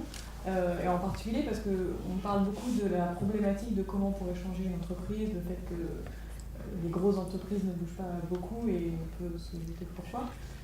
Mais peut-être que en fait, si on prenait en compte que dans notre vision de société, il faut que l'entreprise prenne en compte et en charge donc les effets qu'elle a, positifs ou négatifs sur l'environnement, et donc que cela passe peut-être par une loi, on pourrait se dire qu'évidemment ça va forcément pousser un petit peu plus les entreprises à réfléchir à ça dans leur modèle économique et donc probablement à changer leur modèle économique pour celles qui sont en lien avec les énergies fossiles et pour celles qui ont des impacts plus larges. Et je me disais, quelle place ça a dans votre réflexion, évidemment dans la loi, mais aussi même au sein de l'entreprise, de comment mettre ce cadre-là et le faire arriver à ça. Merci. On va déjà commencer par ces 3 questions. On prendra une deuxième salle. Je vous remercie d'être bref, même si c'est des questions, on se pose beaucoup d'autres questions.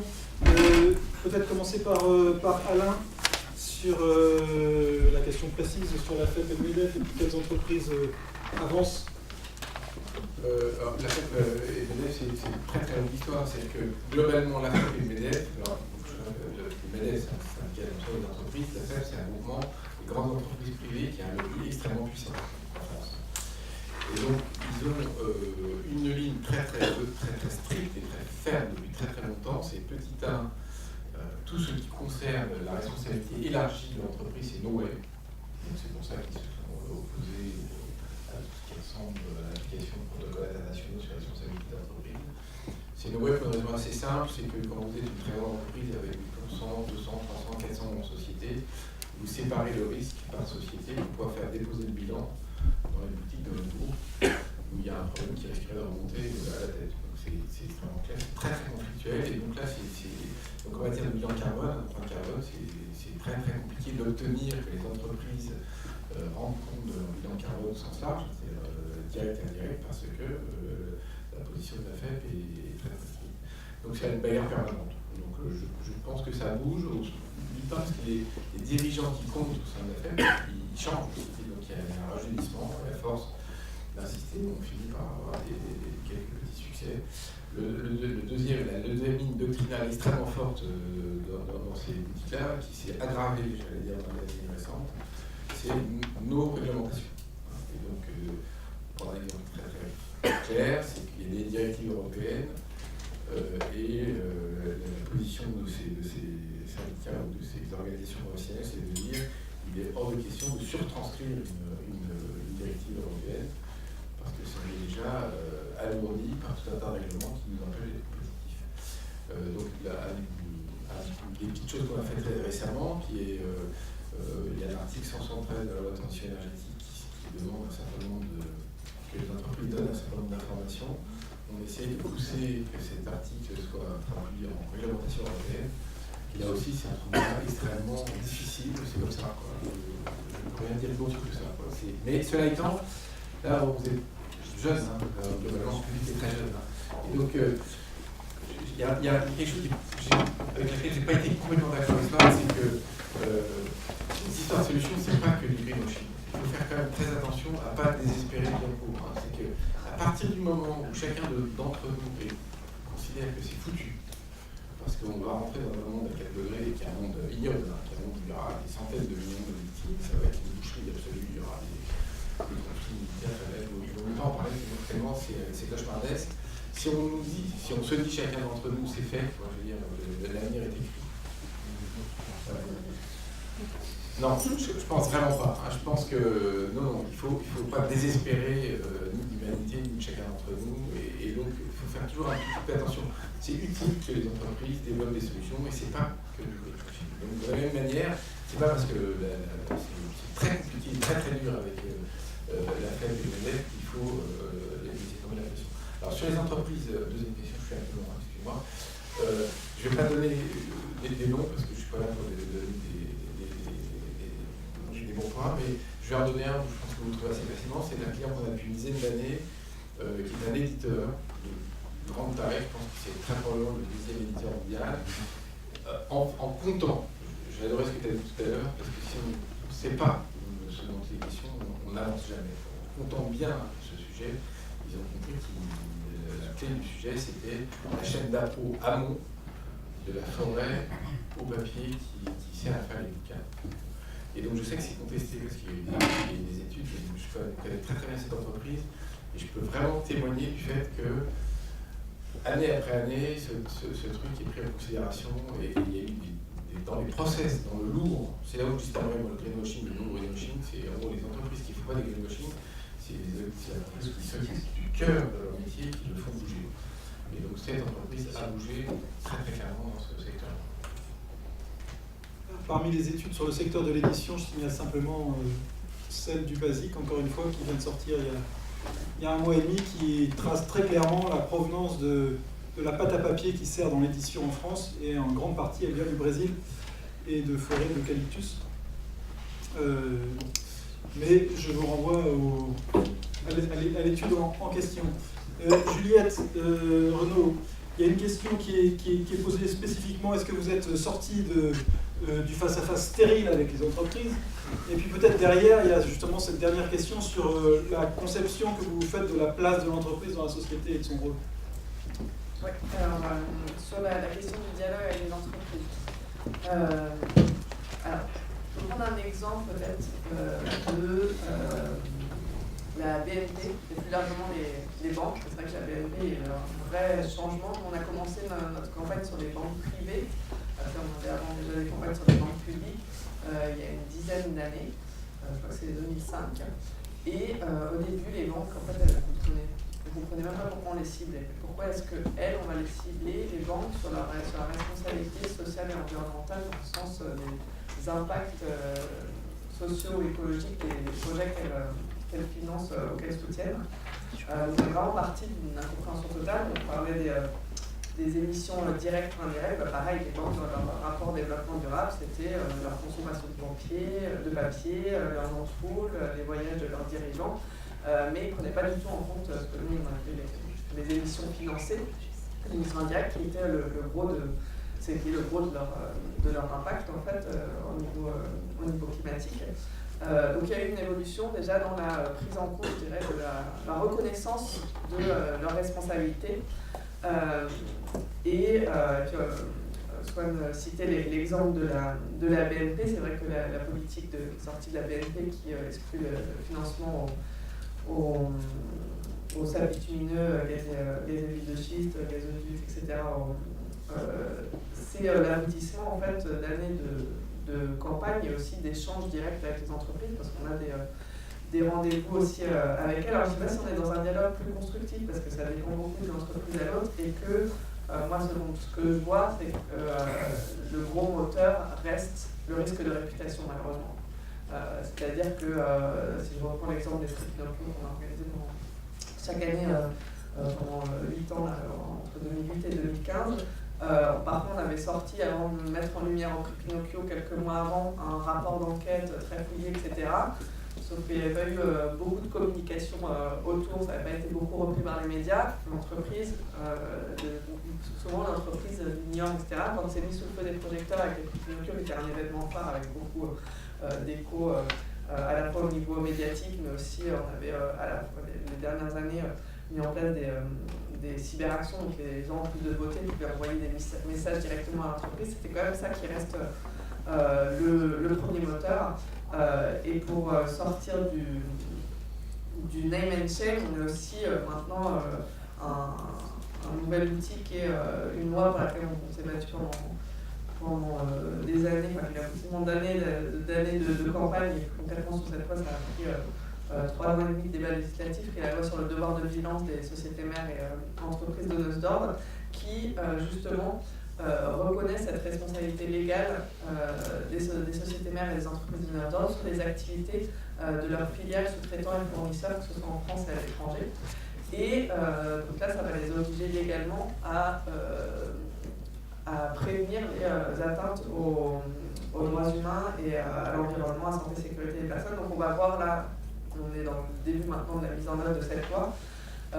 Est-ce que ça va changer concrètement, notamment en termes de prévention et d'accès à la justice des victimes? Mais c'est, disons qu'on n'a plus seulement, nous de notre côté comme association, on n'a plus seulement le name and shame, qui encore une fois est quand même un des gros moteurs dans notre arsenal d'outils, mais on a maintenant cette loi aussi. Pour passer à l'autre, peut-être un dernier point sur le dialogue avec les entreprises. Comme je disais, ça nous arrive de rencontrer les entreprises, mais c'est vrai qu'on pèse beaucoup aussi le fait est-ce qu'on va les rencontrer ou non, parce qu'il y a des acteurs parfois où justement ils utilisent juste le fait de dire on a rencontré les animateurs, donc on est dans le dialogue et donc tout se passe bien et en gros ça lave tout le reste. Nous on est ici quand même, il faut rappeler, en écho de communautés ou de travailleurs qui sont affectés avec parfois des questions très sérieuses qui vont jusqu'à assassinat de leaders communautaires, etc. Donc il y a des personnes qui sont même en danger sur le terrain. Et donc on ne peut pas non plus se faire instrumentaliser par les entreprises, donc on fait toujours très attention dans quel cadre cet ABC dialogue et qui on rencontre dans l'entreprise. Parce que si on me propose juste de rencontrer monsieur ONG de l'entreprise qui va me parler, par exemple, moi je lui parle gaz de schiste, il me dit mais vous avez vu les projets, les lampes solaires qu'on a financés. Nous on a besoin de parler avec des gens qui concrètement connaissent les sujets sur lesquels on les interpelle et qui vont pouvoir faire des changements, apporter des changements concrets sur les projets sur lesquels on les cible. Pour passer à l'autre question très rapidement sur est-ce qu'il faudrait créer une entreprise pour améliorer le climat et quelle est notre vision de société, la place des entreprises dans la société. Nous, c'est quelque chose cette réflexion, c'est vrai qu'aux Amis de la Terre, on est justement un petit peu cette spécificité d'être toujours à la rencontre entre les problématiques sociales, environnementales et économiques. On a une position 4, la position sur les sociétés soutenables, où notamment on parle des entreprises, de la femme entreprise. Et je dirais que déjà ce qu'on devrait voir, c'est une réduction de la concentration économique, parce que ce qu'on voit, c'est pas dans la transition écologique, c'est pas que ce soit les mêmes acteurs, Total, Engie, etc., qui passent du pétrole et du gaz à faire des énergies renouvelables, parce qu'un des problèmes est aussi la concentration économique et la financiarisation de ces secteurs. Donc c'est pour ça qu'on prône plutôt le développement d'énergie localisée et aux mains des citoyens. Et en programme aussi, on a participé à la création d'Enercop. Donc voilà, nous aussi, il faut passer par d'autres formes d'entreprises, coopératives, etc. Donc je pense qu'il y a en effet une grande question à passer, à repenser quelle forme d'entreprise on a besoin pour changer non seulement aboutir à la transition écologique, mais changer plus globalement nos modes de production, de consommation et de société. Merci beaucoup. Enercop étant, pour ceux qui ne connaissent pas, une coopérative fournisseur d'électricité renouvelable, d'origine renouvelable. Swan, peut-être simplement sur cette question de s'il fallait en créer une entreprise à la place de Total qui sauve le climat, elle, voilà. Quelle serait-elle? Alors, moi je dirais, c'est une bonne question. La permaculture, ça peut être une bonne idée dans le sens où on peut après aussi réutiliser les déchets pour faire de la bioénergie si c'est quelque chose qui a apporté beaucoup à la planète. J'avais pensé aussi à l'agroforesterie qui justement est une façon de lier l'enjeu alimentaire et l'enjeu climatique parce que en gros on recrée plusieurs étages en gros de végétation sur un même lieu, donc en gros on capte davantage de carbone. Et je sais qu'à la COP21, il y a eu un fonds qui a été spécifiquement dédié, je crois, à l'agroforesterie qui a été créé pour se dire qu'on peut en gros faire un usage multiple des sols pour faire à la fois de la culture ras du sol et de la culture de maraîchage ou de fruits, etc. Après, j'avais pensé Enercoop et après, alors comme ça, je vais répondre en même temps aux visions de la société et aux visions de la place des entreprises dans la société. En gros, nous, ce qu'on défend, c'est que l'entreprise doit être considérée comme un commun. Et donc, ça veut dire que l'entreprise est comme un commun en interne, c'est-à-dire que les employés ne sont pas seulement des employés, mais aussi participent à la stratégie. Donc, en gros, c'est toutes les questions de démocratie interne, de gestion par coopérative, etc. Mais sachant aussi qu'on a besoin d'aller au-delà de ça, parce que sinon on tombe dans un modèle à la Volkswagen ou en gros en gros toutes les grosses entreprises allemandes qui sont assez proches d'un certain nombre de propositions en termes de démocratie interne puisque les syndicats sont au conseil d'administration et on voit que ça n'empêche pas les scandales de Volkswagen, tous les chimistes allemands qui sont à fond dans le problème des perturbateurs endocriniens, etc. Et donc là, c'est en gros l'entreprise comme un commun, dans le sens où il faut avoir une démocratie en interne pour que les employés ne soient aussi force de proposition et ne soient pas juste aliénés dans leur boulot, mais aussi que peut-être les ONG, que les communautés locales soient en lien avec tout ça. Moi, j'avais suivi une initiative, par exemple, de Greenpeace. Il y avait eu un appel pour financement il y a à peu près 1 an, où il y avait la région, des agriculteurs, Greenpeace, etc., qui ont ensemble financé avec le réseau local des eaux en Bretagne pour relancer un système d'agriculture locale, d'agriculture bio, avec du soja local qui n'est pas importé OGM du Brésil, etc. Et donc en gros, ça c'est un système en gros de ce que c'est qu'une entreprise comme commun, où il y a des acteurs privés, publics, ONG, communautés locales, pouvoirs publics, parapublics, etc., qui se sont rassemblés pour créer un nouveau modèle. Donc il y a plein de modèles comme ça. Un des derniers que j'ai entendu, par exemple, si vous cherchez un endroit, je me demandais toujours pourquoi est-ce que Foodora, on n'avait pas créé un système exploitation au XXIe siècle, en gros. Et j'ai lu il y a un mois ou deux qu'il y a un cycle co-op, je crois, ou quelque chose comme ça. En gros, il y a une coopérative qui est en train de se monter. Et donc, ce seront les livreurs à vélo qui seront leurs propres, qui se montent en coopérative. Et on peut imaginer la même chose pour Uber, où en gros, au lieu d'avoir un capitaliste à San Francisco qui récolte des milliards, que ce soit la coopérative qui gère elle-même son service. Et ça peut être... et à mon avis, il y a l'avenir, un avenir d'entreprise responsable, c'est à penser de ce côté-là. Comment est-ce qu'on refait communauté autour d'une mission d'intérêt public. La loi Hamon sur l'économie sociale et solidaire, par exemple, a créé, je crois que c'est, je ne sais plus la de tête, mais l'entreprise label ESUS, entreprise solidaire à utilité sociale ou entreprise solidaire à utilité sociale, je crois. Enfin bref, il y a des critères très clairs sur la gouvernance, sur la répartition des richesses, sur l'encadrement des salaires, sur la place des employés, le lien avec les communautés, avec le public, etc. Après, juste en une minute, juste parce qu'apparemment, je me rends compte qu'Alain, on s'est peut-être mal compris sur le greenwashing, justement. Ce que je disais, c'est que je pense que le greenwashing est un terme qui n'est pas forcément toujours très constructif. Oui, j'avais compris. Voilà. Mais, donc, faut faire... Parce que tout le monde peut être taxé de greenwashing et pourtant il y a des changements. Donc, je pense qu'en fait on était d'accord avec Alain et moi je ne suis pas du tout à titre personnel, je pense qu'il y a encore, on n'est pas encore foutu. Voilà. Merci. L'entreprise commun, c'est le titre du bouquin à sortir? Oui, aux éditions ici là, Charles Leclerc. Alors, l'heure tourne et je m'excuse par avance pour tous ceux qui auraient voulu poser des questions, mais je propose quand même qu'on prenne une deuxième salve de questions et puis je demanderai aux intervenants d'être encore plus brefs et puis après on pourra continuer de discuter mais autour d'un verre. Bonsoir, Christophe Alleux du Basique.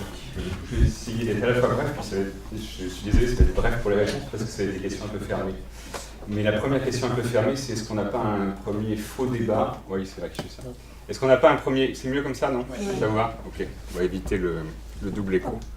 Est-ce qu'on n'a pas un premier faux débat sur la question du changement? Parce qu'on se fait quand même coincer dans la question est-ce que les gens avancent? Est-ce que c'est des grandes mutations, les petites? Est-ce qu'on est déjà près de la décroissance, etc. Nous, ce qui nous est apparu à travers l'étude, c'est que l'enjeu, c'était de savoir si les changements étaient à la hauteur des enjeux.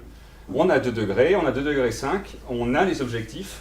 Ce qui manque aujourd'hui, c'est qu'à un moment donné, on pose les bases d'une évaluation qui permettent de dire, non pas de le demander aux entreprises, mais potentiellement d'avoir des bases sectorielles qui nous permettraient de dire, vous êtes une entreprise automobile, bah écoutez, la décroissance de vos émissions, elle doit suivre cette courbe. Parce que sinon, nous, on n'y arrivera pas en tant que société et on sera out. Et qu'on demande des comptes à celles qui ne sont pas capables de montrer qu'elles sont sur la trajectoire et que du coup, on voit qu'est-ce qu'on fait avec ça. Mais ça nous éviterait d'être dans ce débat sempiternel sur elles avancent pas. Tout le monde avance, quelque part, sauf vraiment les pires du pire. Mais si c'est pour avancer 10 fois moins vite que ce qu'il faut, on va tous être dans le mur. Deuxième chose, est-ce qu'on n'est pas coincé dans une approche par entreprise?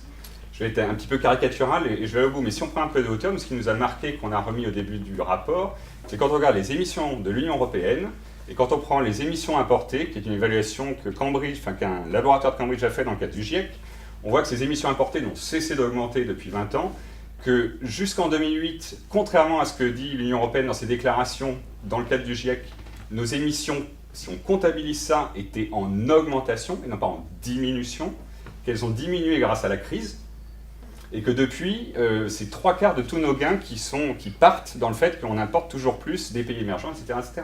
Du coup, est-ce qu'on n'a pas un enjeu quand on voit cette interdépendance que n'importe qui, j'ai travaillé en entreprise pendant des années, notamment chez Schlumberger, dans des grosses boîtes, on sait bien qu'on est tous en interdépendance quand on est en entreprise, mais du coup, est-ce que les solutions ne sont pas à cette échelle-là, à des échelles sectorielles et de chaînes de valeur, où on prend les entreprises du producteur au consommateur, où elles travaillent ensemble. En plus, dans nos cas, il y avait des exemples intéressants là-dessus. Renault et Michelin ont très bien compris ça. Et du coup, l'un se montre tous les bénéfices de tout l'apport technologique sur ses pneus et sur l'évolution en économie de fonctionnalité. Michelin, que Renault reprend d'ailleurs à son compte dans justement le gain que ça lui a fait sur son bilan carbone à lui. Mais ça, c'est un tout petit exemple avec 2 maillons. Mais est-ce qu'on n'est pas aujourd'hui devant quelque chose qui fait qu'on ne s'en sortira pas si on n'est pas à cette échelle-là? Ce qui impose qu'il y ait des gens dans les entreprises qui fassent bouger les lignes et qui portent ce discours en disant qu'il faut qu'on arrête d'essayer de résoudre le truc à notre niveau. Ça, par contre, je pense que c'est pas possible en termes d'enjeux et de délais qu'on a pour les résoudre. Et deuxièmement, que la puissance publique donne peut-être le cadre pour aider à travailler dans ce sens-là, peut-être donne aussi des atouts pour ceux qui veulent faire ça. Démarche filière, c'est ce qu'on discute aux États généraux de l'alimentation en ce moment aussi. Merci, Christophe Fabio, donc vous aurez reconnu du basique, auteur d'un article dans le numéro qui s'appelle « La stratégie de l'esquive » sur la responsabilité climatique. Il y avait plein de mains levées tout à l'heure. Est-ce que vous voulez le micro? Moi? Oui. Vous voulez même plus longtemps? Oui, on a un peu répondu à la question. Oui, je suis étudiante en théâtre, donc je ne peux pas rien à voir avec tout ça. Parce qu'en fait, j'ai fait plein de boulot merdique pour payer mes études. Et en fait, ma question, c'était, vous avez un peu répondu, j'ai travaillé pour plein de... étant intéressée par toutes les causes environnementales moi-même, j'ai travaillé pour pas mal d'entreprises, surtout dans l'alimentation. Qui m'attirait au premier regard parce que justement elle se disait écologique, etc., tout était vert. Et en travaillant pour elle, j'ai découvert que c'était du greenwashing pur et dur. Je ne peux pas donner les noms des entreprises, bien évidemment, mais voilà, des exemples comme le fait qu'ils recyclent alors qu'en fait ils ne recyclent pas, les poubelles. Et donc du coup ma question c'est un peu ça, c'est parce que vous avez beaucoup parlé au niveau dirigeant. Mais par rapport aux employés dans les entreprises actuelles, parce que moi par exemple j'ai quitté les entreprises parce que je ne pouvais pas, d'un point de vue éthique, j'en avais marre de mentir aux gens de manière assez frontale. Qu'est-ce qu'on peut faire là tout de suite par rapport justement à toutes ces entreprises, surtout dans l'alimentation, parce que c'est sur c'est eux que je connais mieux, pour justement on les dénonce, on parle, on en parle, on n'en parle pas, enfin voilà. Qu'est-ce qu'on fait? Merci beaucoup. Alors, au premier rang, enfin devant, il y en a plusieurs. Je pense qu'on ne va pas répondre à toutes, mais on va au moins les entendre. Et puis on laissera les intervenants choisir celle à laquelle ils veulent répondre. Bonsoir, moi je travaille en entreprise, dans l'entreprise de l'énergie, je suis dans le financier, donc moi tout ce qui concerne la compta, la fiscale, ça parle beaucoup. Et j'entendais la question, on disait pourquoi on n'imposerait pas. Et moi je vois dans mon métier au quotidien qu'on ne fait que appliquer des textes. On fait que ça, on applique la loi fiscale, on applique le droit comptable, le droit judiciaire, et voilà, on est programmé pour appliquer des textes. Et je me dis, mais pourquoi les textes ne bougent pas? Pourquoi on ne crée pas la taxe carbone, on ne la voit pas? On va la voir, les consommateurs, on va dire, tiens, combien il y a de carbone dans ce que j'achète, on ne le voit pas. On la voit pas. Le droit comptable, il y a plein de gens qui ont écrit des bouquins sur le droit comptable, pour écrire, transcrire en comptabilité ce que vous disiez en comptable, tout ce qu'on comprend, ça n'existe pas. Il y a des règles qui existent, il y a des gens qui ont réfléchi pour dire, oui, on pourrait inventer une comptable, on mettrait l'humain, l'environnement, donc un cadre théorique qui existe. Mais c'est pas obligatoire. On peut lire le bouquin si on veut, puis on s'en fout, après chacun fait ce qu'il veut. Et on pourrait continuer comme ça, on pourrait dire, mais on parle aussi des entreprises qui n'ont pas forcément la conscience de l'environnement, et ce serait bien qu'elles soient sur un chemin collectif tout ensemble. C'est sympa, mais on pourrait dire aussi, pourquoi pas un engagement de l'entreprise supérieur à un certain seuil, je sais pas, on pourrait dire tout un investissement supérieur à 1 million, on devrait passer par un comité d'engagement, c'est déjà le cas dans les grosses boîtes, mais il n'y a pas que les critères financiers. On pourrait dire, pourquoi obligatoirement, il faut aussi un critère environnemental, et puis qui pourrait être auditable. Ça, c'est peut-être candide, mais on voit bien qu'on pourrait inventer plein de règles où on rendrait des éléments obligatoires dans l'entreprise. Elle n'aurait pas le choix. Il faudrait qu'elle l'applique. Merci beaucoup. Là, c'est qui on? C'est ça, je voudrais savoir. On va des lois, c'est ça? Passer par le législateur. On n'aurait pas le choix, nous, les entreprises. La communauté. En parallèle, ça pourrait être. Mais comme je vois que ça ne démarre pas, moi je dis pourquoi on n'utilise pas le droit pour. Oui, d'accord. Madame, vous avez une question? Oui, j'ai une question. Pardon. Ma question, c'est. D'abord, un truc, c'est le dernier paquebot à Saint-Nazaire est le plus gros du monde, celui qui vient de commencer à être construit. Et c'est bien mis, c'est le plus gros, etc., etc. Et je me dis pourquoi, comment est-ce que ce serait possible qu'il y ait des lois mondiales qui qui en fait limite certaines choses, parce qu'il y a un gros paquebot, puis après il y en a un qui est encore plus gros, parce que c'est comme ça qu'il se passe. Il faut toujours avoir l'autre, etc. Et parce que ça peut aller loin comme ça, c'est totalement... on essaie toujours de bouffer un petit peu plus l'autre pour montrer qu'on est plus gros. La surenchère, merci. Voilà. Excusez-moi, Florent. Je suis étudiant et la finalité, j'ai l'impression un peu de toutes les questions, c'est comment décorréler la finance à l'environnement. Et du coup, je me posais tout simplement la question de savoir si, je ne suis pas forcément plus renseigné que ça sur le sujet, mais s'il y a des solutions qui existent, quelles sont les solutions envisagées, est-ce qu'elles sont applicables, est-ce qu'elles sont réalisables dans un monde, dans le monde d'aujourd'hui, de toujours plus d'argent. Et du coup, c'est un peu ma question de comment on pourrait décoller l'un de l'autre, sachant que c'est un peu la finalité de la question. Merci, il y a Laura devant toi, mais j'en profite pour faire une page de pub pour un autre numéro de la revue de Roger, vers une finance au service de la société, point d'interrogation. Laura. Bonsoir, Laura Rosini. Alors, j'avais une question pour Alain Grandjean. Alors, bon, vous disiez que vous ne pouvez pas forcément citer les entreprises avec lesquelles vous travaillez, mais bon, je vous demande quand même. Comme vous avez cité Carrefour, je me demandais si vous aviez travaillé avec Auchan, parce que, non, voilà, je pensais en tant que grand patron chrétien, et en parallèle, implication sur un des plus énormes projets scandaleux en France, qui est la création d'Europa City, un énorme centre commercial à venir plus grand qu'Euro Disney. Voilà, je me demandais s'il y avait une réflexion éthique, ou peut-être du côté de Xavier, s'il y a des personnes chez vous qui travaillent dans cette entreprise. Voilà, est-ce qu'il y a une réflexion autour de cette incohérence de préparer un avenir, de mettre en place un avenir un peu en contradiction, disons, avec la COP21 et puis même Laudato Si, on va dire. La deuxième question, c'était... Laudato Si étant l'encyclique du pape sur l'écologie. Voilà. C'était une question aussi à Xavier, je ne connais pas le nom de famille, en fait, j'ai Béquet. D'accord, je m'appelle par tout à l'heure, Alain Grandjean a parlé de la rémunération des dirigeants et de l'enjeu qu'elle soit moins corrélée avec du court terme, voire, je ne sais pas si ça fait partie du sujet, moins large, enfin, que l'écart de salaire dans les entreprises soit moins large. Voilà, je me demandais si ça faisait partie de vos réflexions, parce que venu de l'interne, ça fait tout à fait un autre effet de réfléchir sur ça que venant d'une ONG ou autre. Et la dernière chose, ça s'adresse plutôt aux amis de la Terre. J'étais aux amis de la Terre sur la RSE il y a une vingtaine d'années, et lorsque la loi RSE est sortie fin des années 90, je crois me souvenir, c'était le truc attendu, demandé, etc. Et là, personne ne l'a cité. Du coup, je me dis, ça a vraiment servi à rien. Voilà. La loi NR. Oui, alors, plein de questions et je vais laisser la modique durée de 90 secondes à chacun des intervenants pour dire l'essentiel de ce qu'ils voudraient dire. Et je propose qu'on ne termine pas au-delà du délai qu'on s'était donné, c'est-à-dire 21h30. Parce que la sobriété, oui, mais pas sur tous les plans. Alors, Juliette, je ne sais pas à quelle question tu veux répondre en priorité.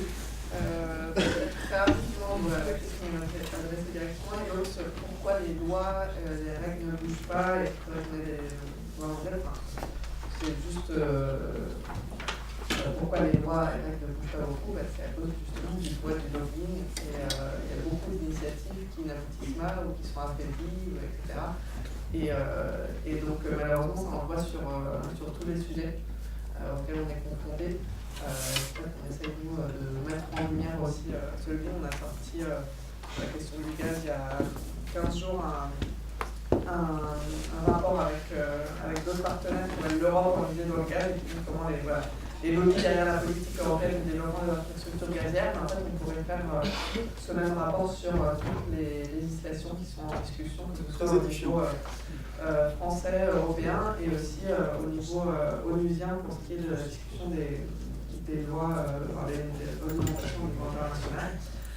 Sur la loi LRE, c'est sur, je ne sais pas si tu disais la question du reporting extra-financier. La France était en fait assez pionnière avec cette loi, qui demandait que les entreprises rendent non seulement compte de leur rapport financier, etc., mais aussi fassent un reporting, donc un rapport sur ce qui est extra-financier, donc notamment leurs impacts sociaux et environnementaux. Il y a eu alors, je ne suis pas spécialiste de cette question, donc je ne sais pas quel bilan exact vous pouvez tirer. Ce qu'on peut voir, c'est des seulement d'un côté, parce que ce reporting, les entreprises ont quand même continué à déclarer, reporter un peu ce qu'elles voulaient. C'est un reporting qui est très aléatoire d'une entreprise à l'autre. Enfin, on peut pouvoir vraiment faire des comparaisons compliquées. Et il ne parle pas forcément des sujets qui fâchent vraiment.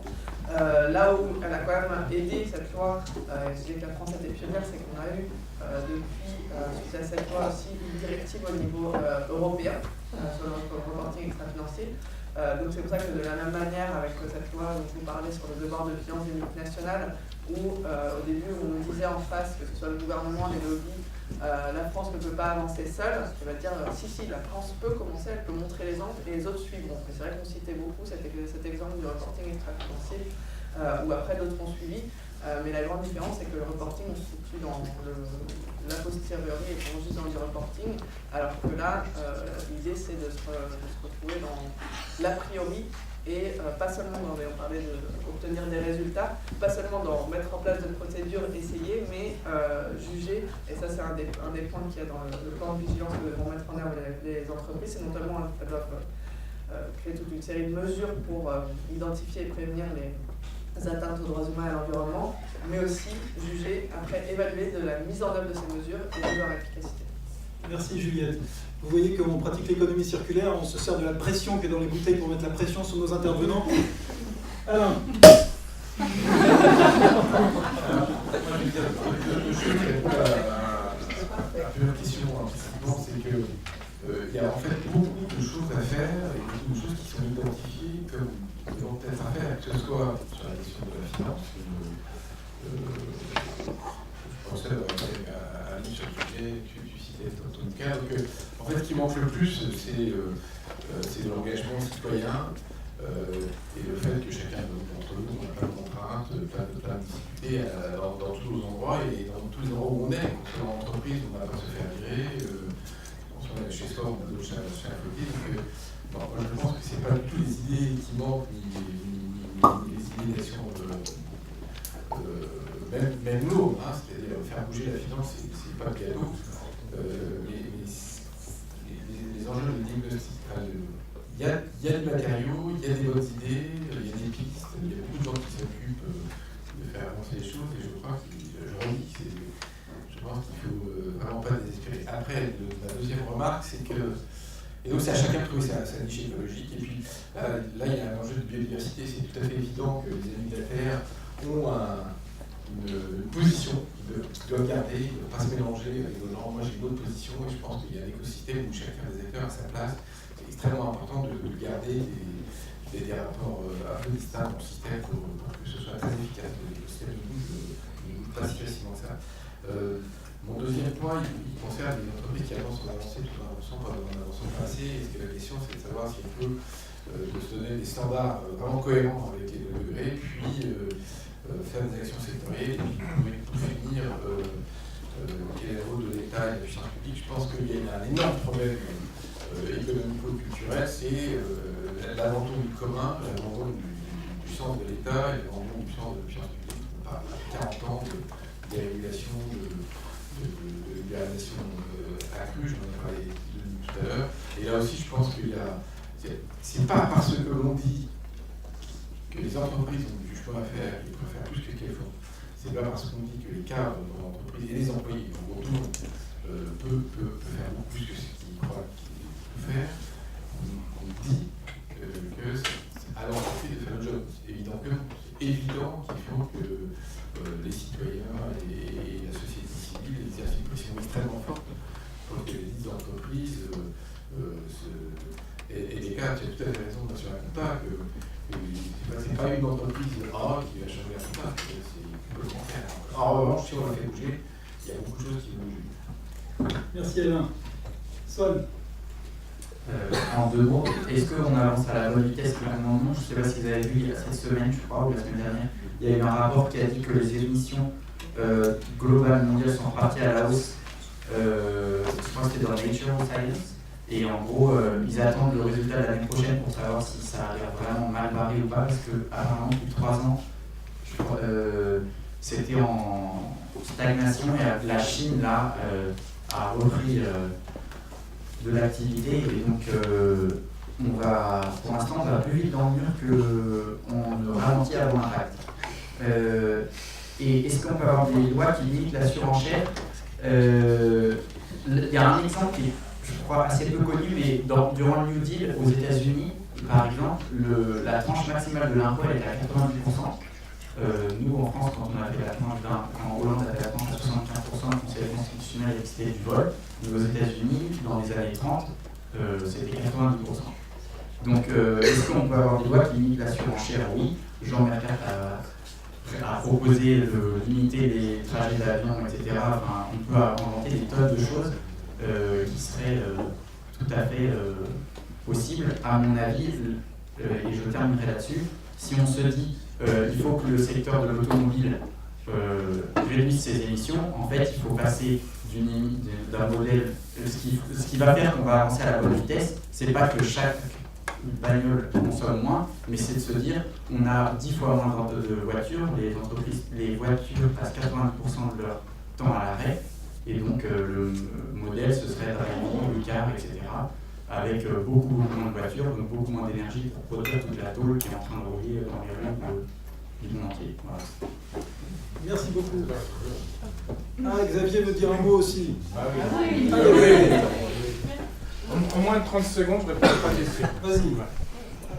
La première simplement, décorréler finance et environnement. Moi, je pense que c'est exactement le contraire, en fait. Parce que aujourd'hui, les entreprises vous disent, mon pauvre monsieur, on ne peut pas parler, vous imaginez bien, vous ne pouvez pas parler environnement si on ne parle pas économie. Et ce qui est vrai, on parlait des emplois, c'est vrai. Moi, je dis simplement, il faut aussi dire, aujourd'hui, on ne peut pas parler économie sans parler environnement. Et ça, c'est pas le cas aujourd'hui. Et ça, il faut qu'on l'obtienne. Donc ça, c'est au contraire, c'est justement avoir vraiment les deux en racine. On va en parler plus. Après, c'est les 2 questions. C'est le premier élément, puis on pourra en parler. C'est de dire, mais là, on parlait des cadres dirigeants, mais est-ce que finalement, les salariés, les employés aux différents niveaux, peuvent faire quelque chose, ou est-ce qu'il vaut mieux qu'ils s'en aillent? Et puis, est-ce qu'il y a des réflexions dans l'entreprise? Je vous incite à lire ce numéro de projet. Il y a un excellent petit encadré d'un certain Bruce King. Il y a quelque chose qui s'appelle le corporate hacking. Et c'est justement, je dirais, il se passe dans certaines entreprises qu'il y a des groupes de gens qui prennent, je dirais, un chemin complètement transverse par rapport à la logique hiérarchique pour porter, je dirais, un certain nombre d'idées et faire bouger l'entreprise. Et on pourra en parler, je dirais, quand c'est un élément parmi eux. Merci beaucoup.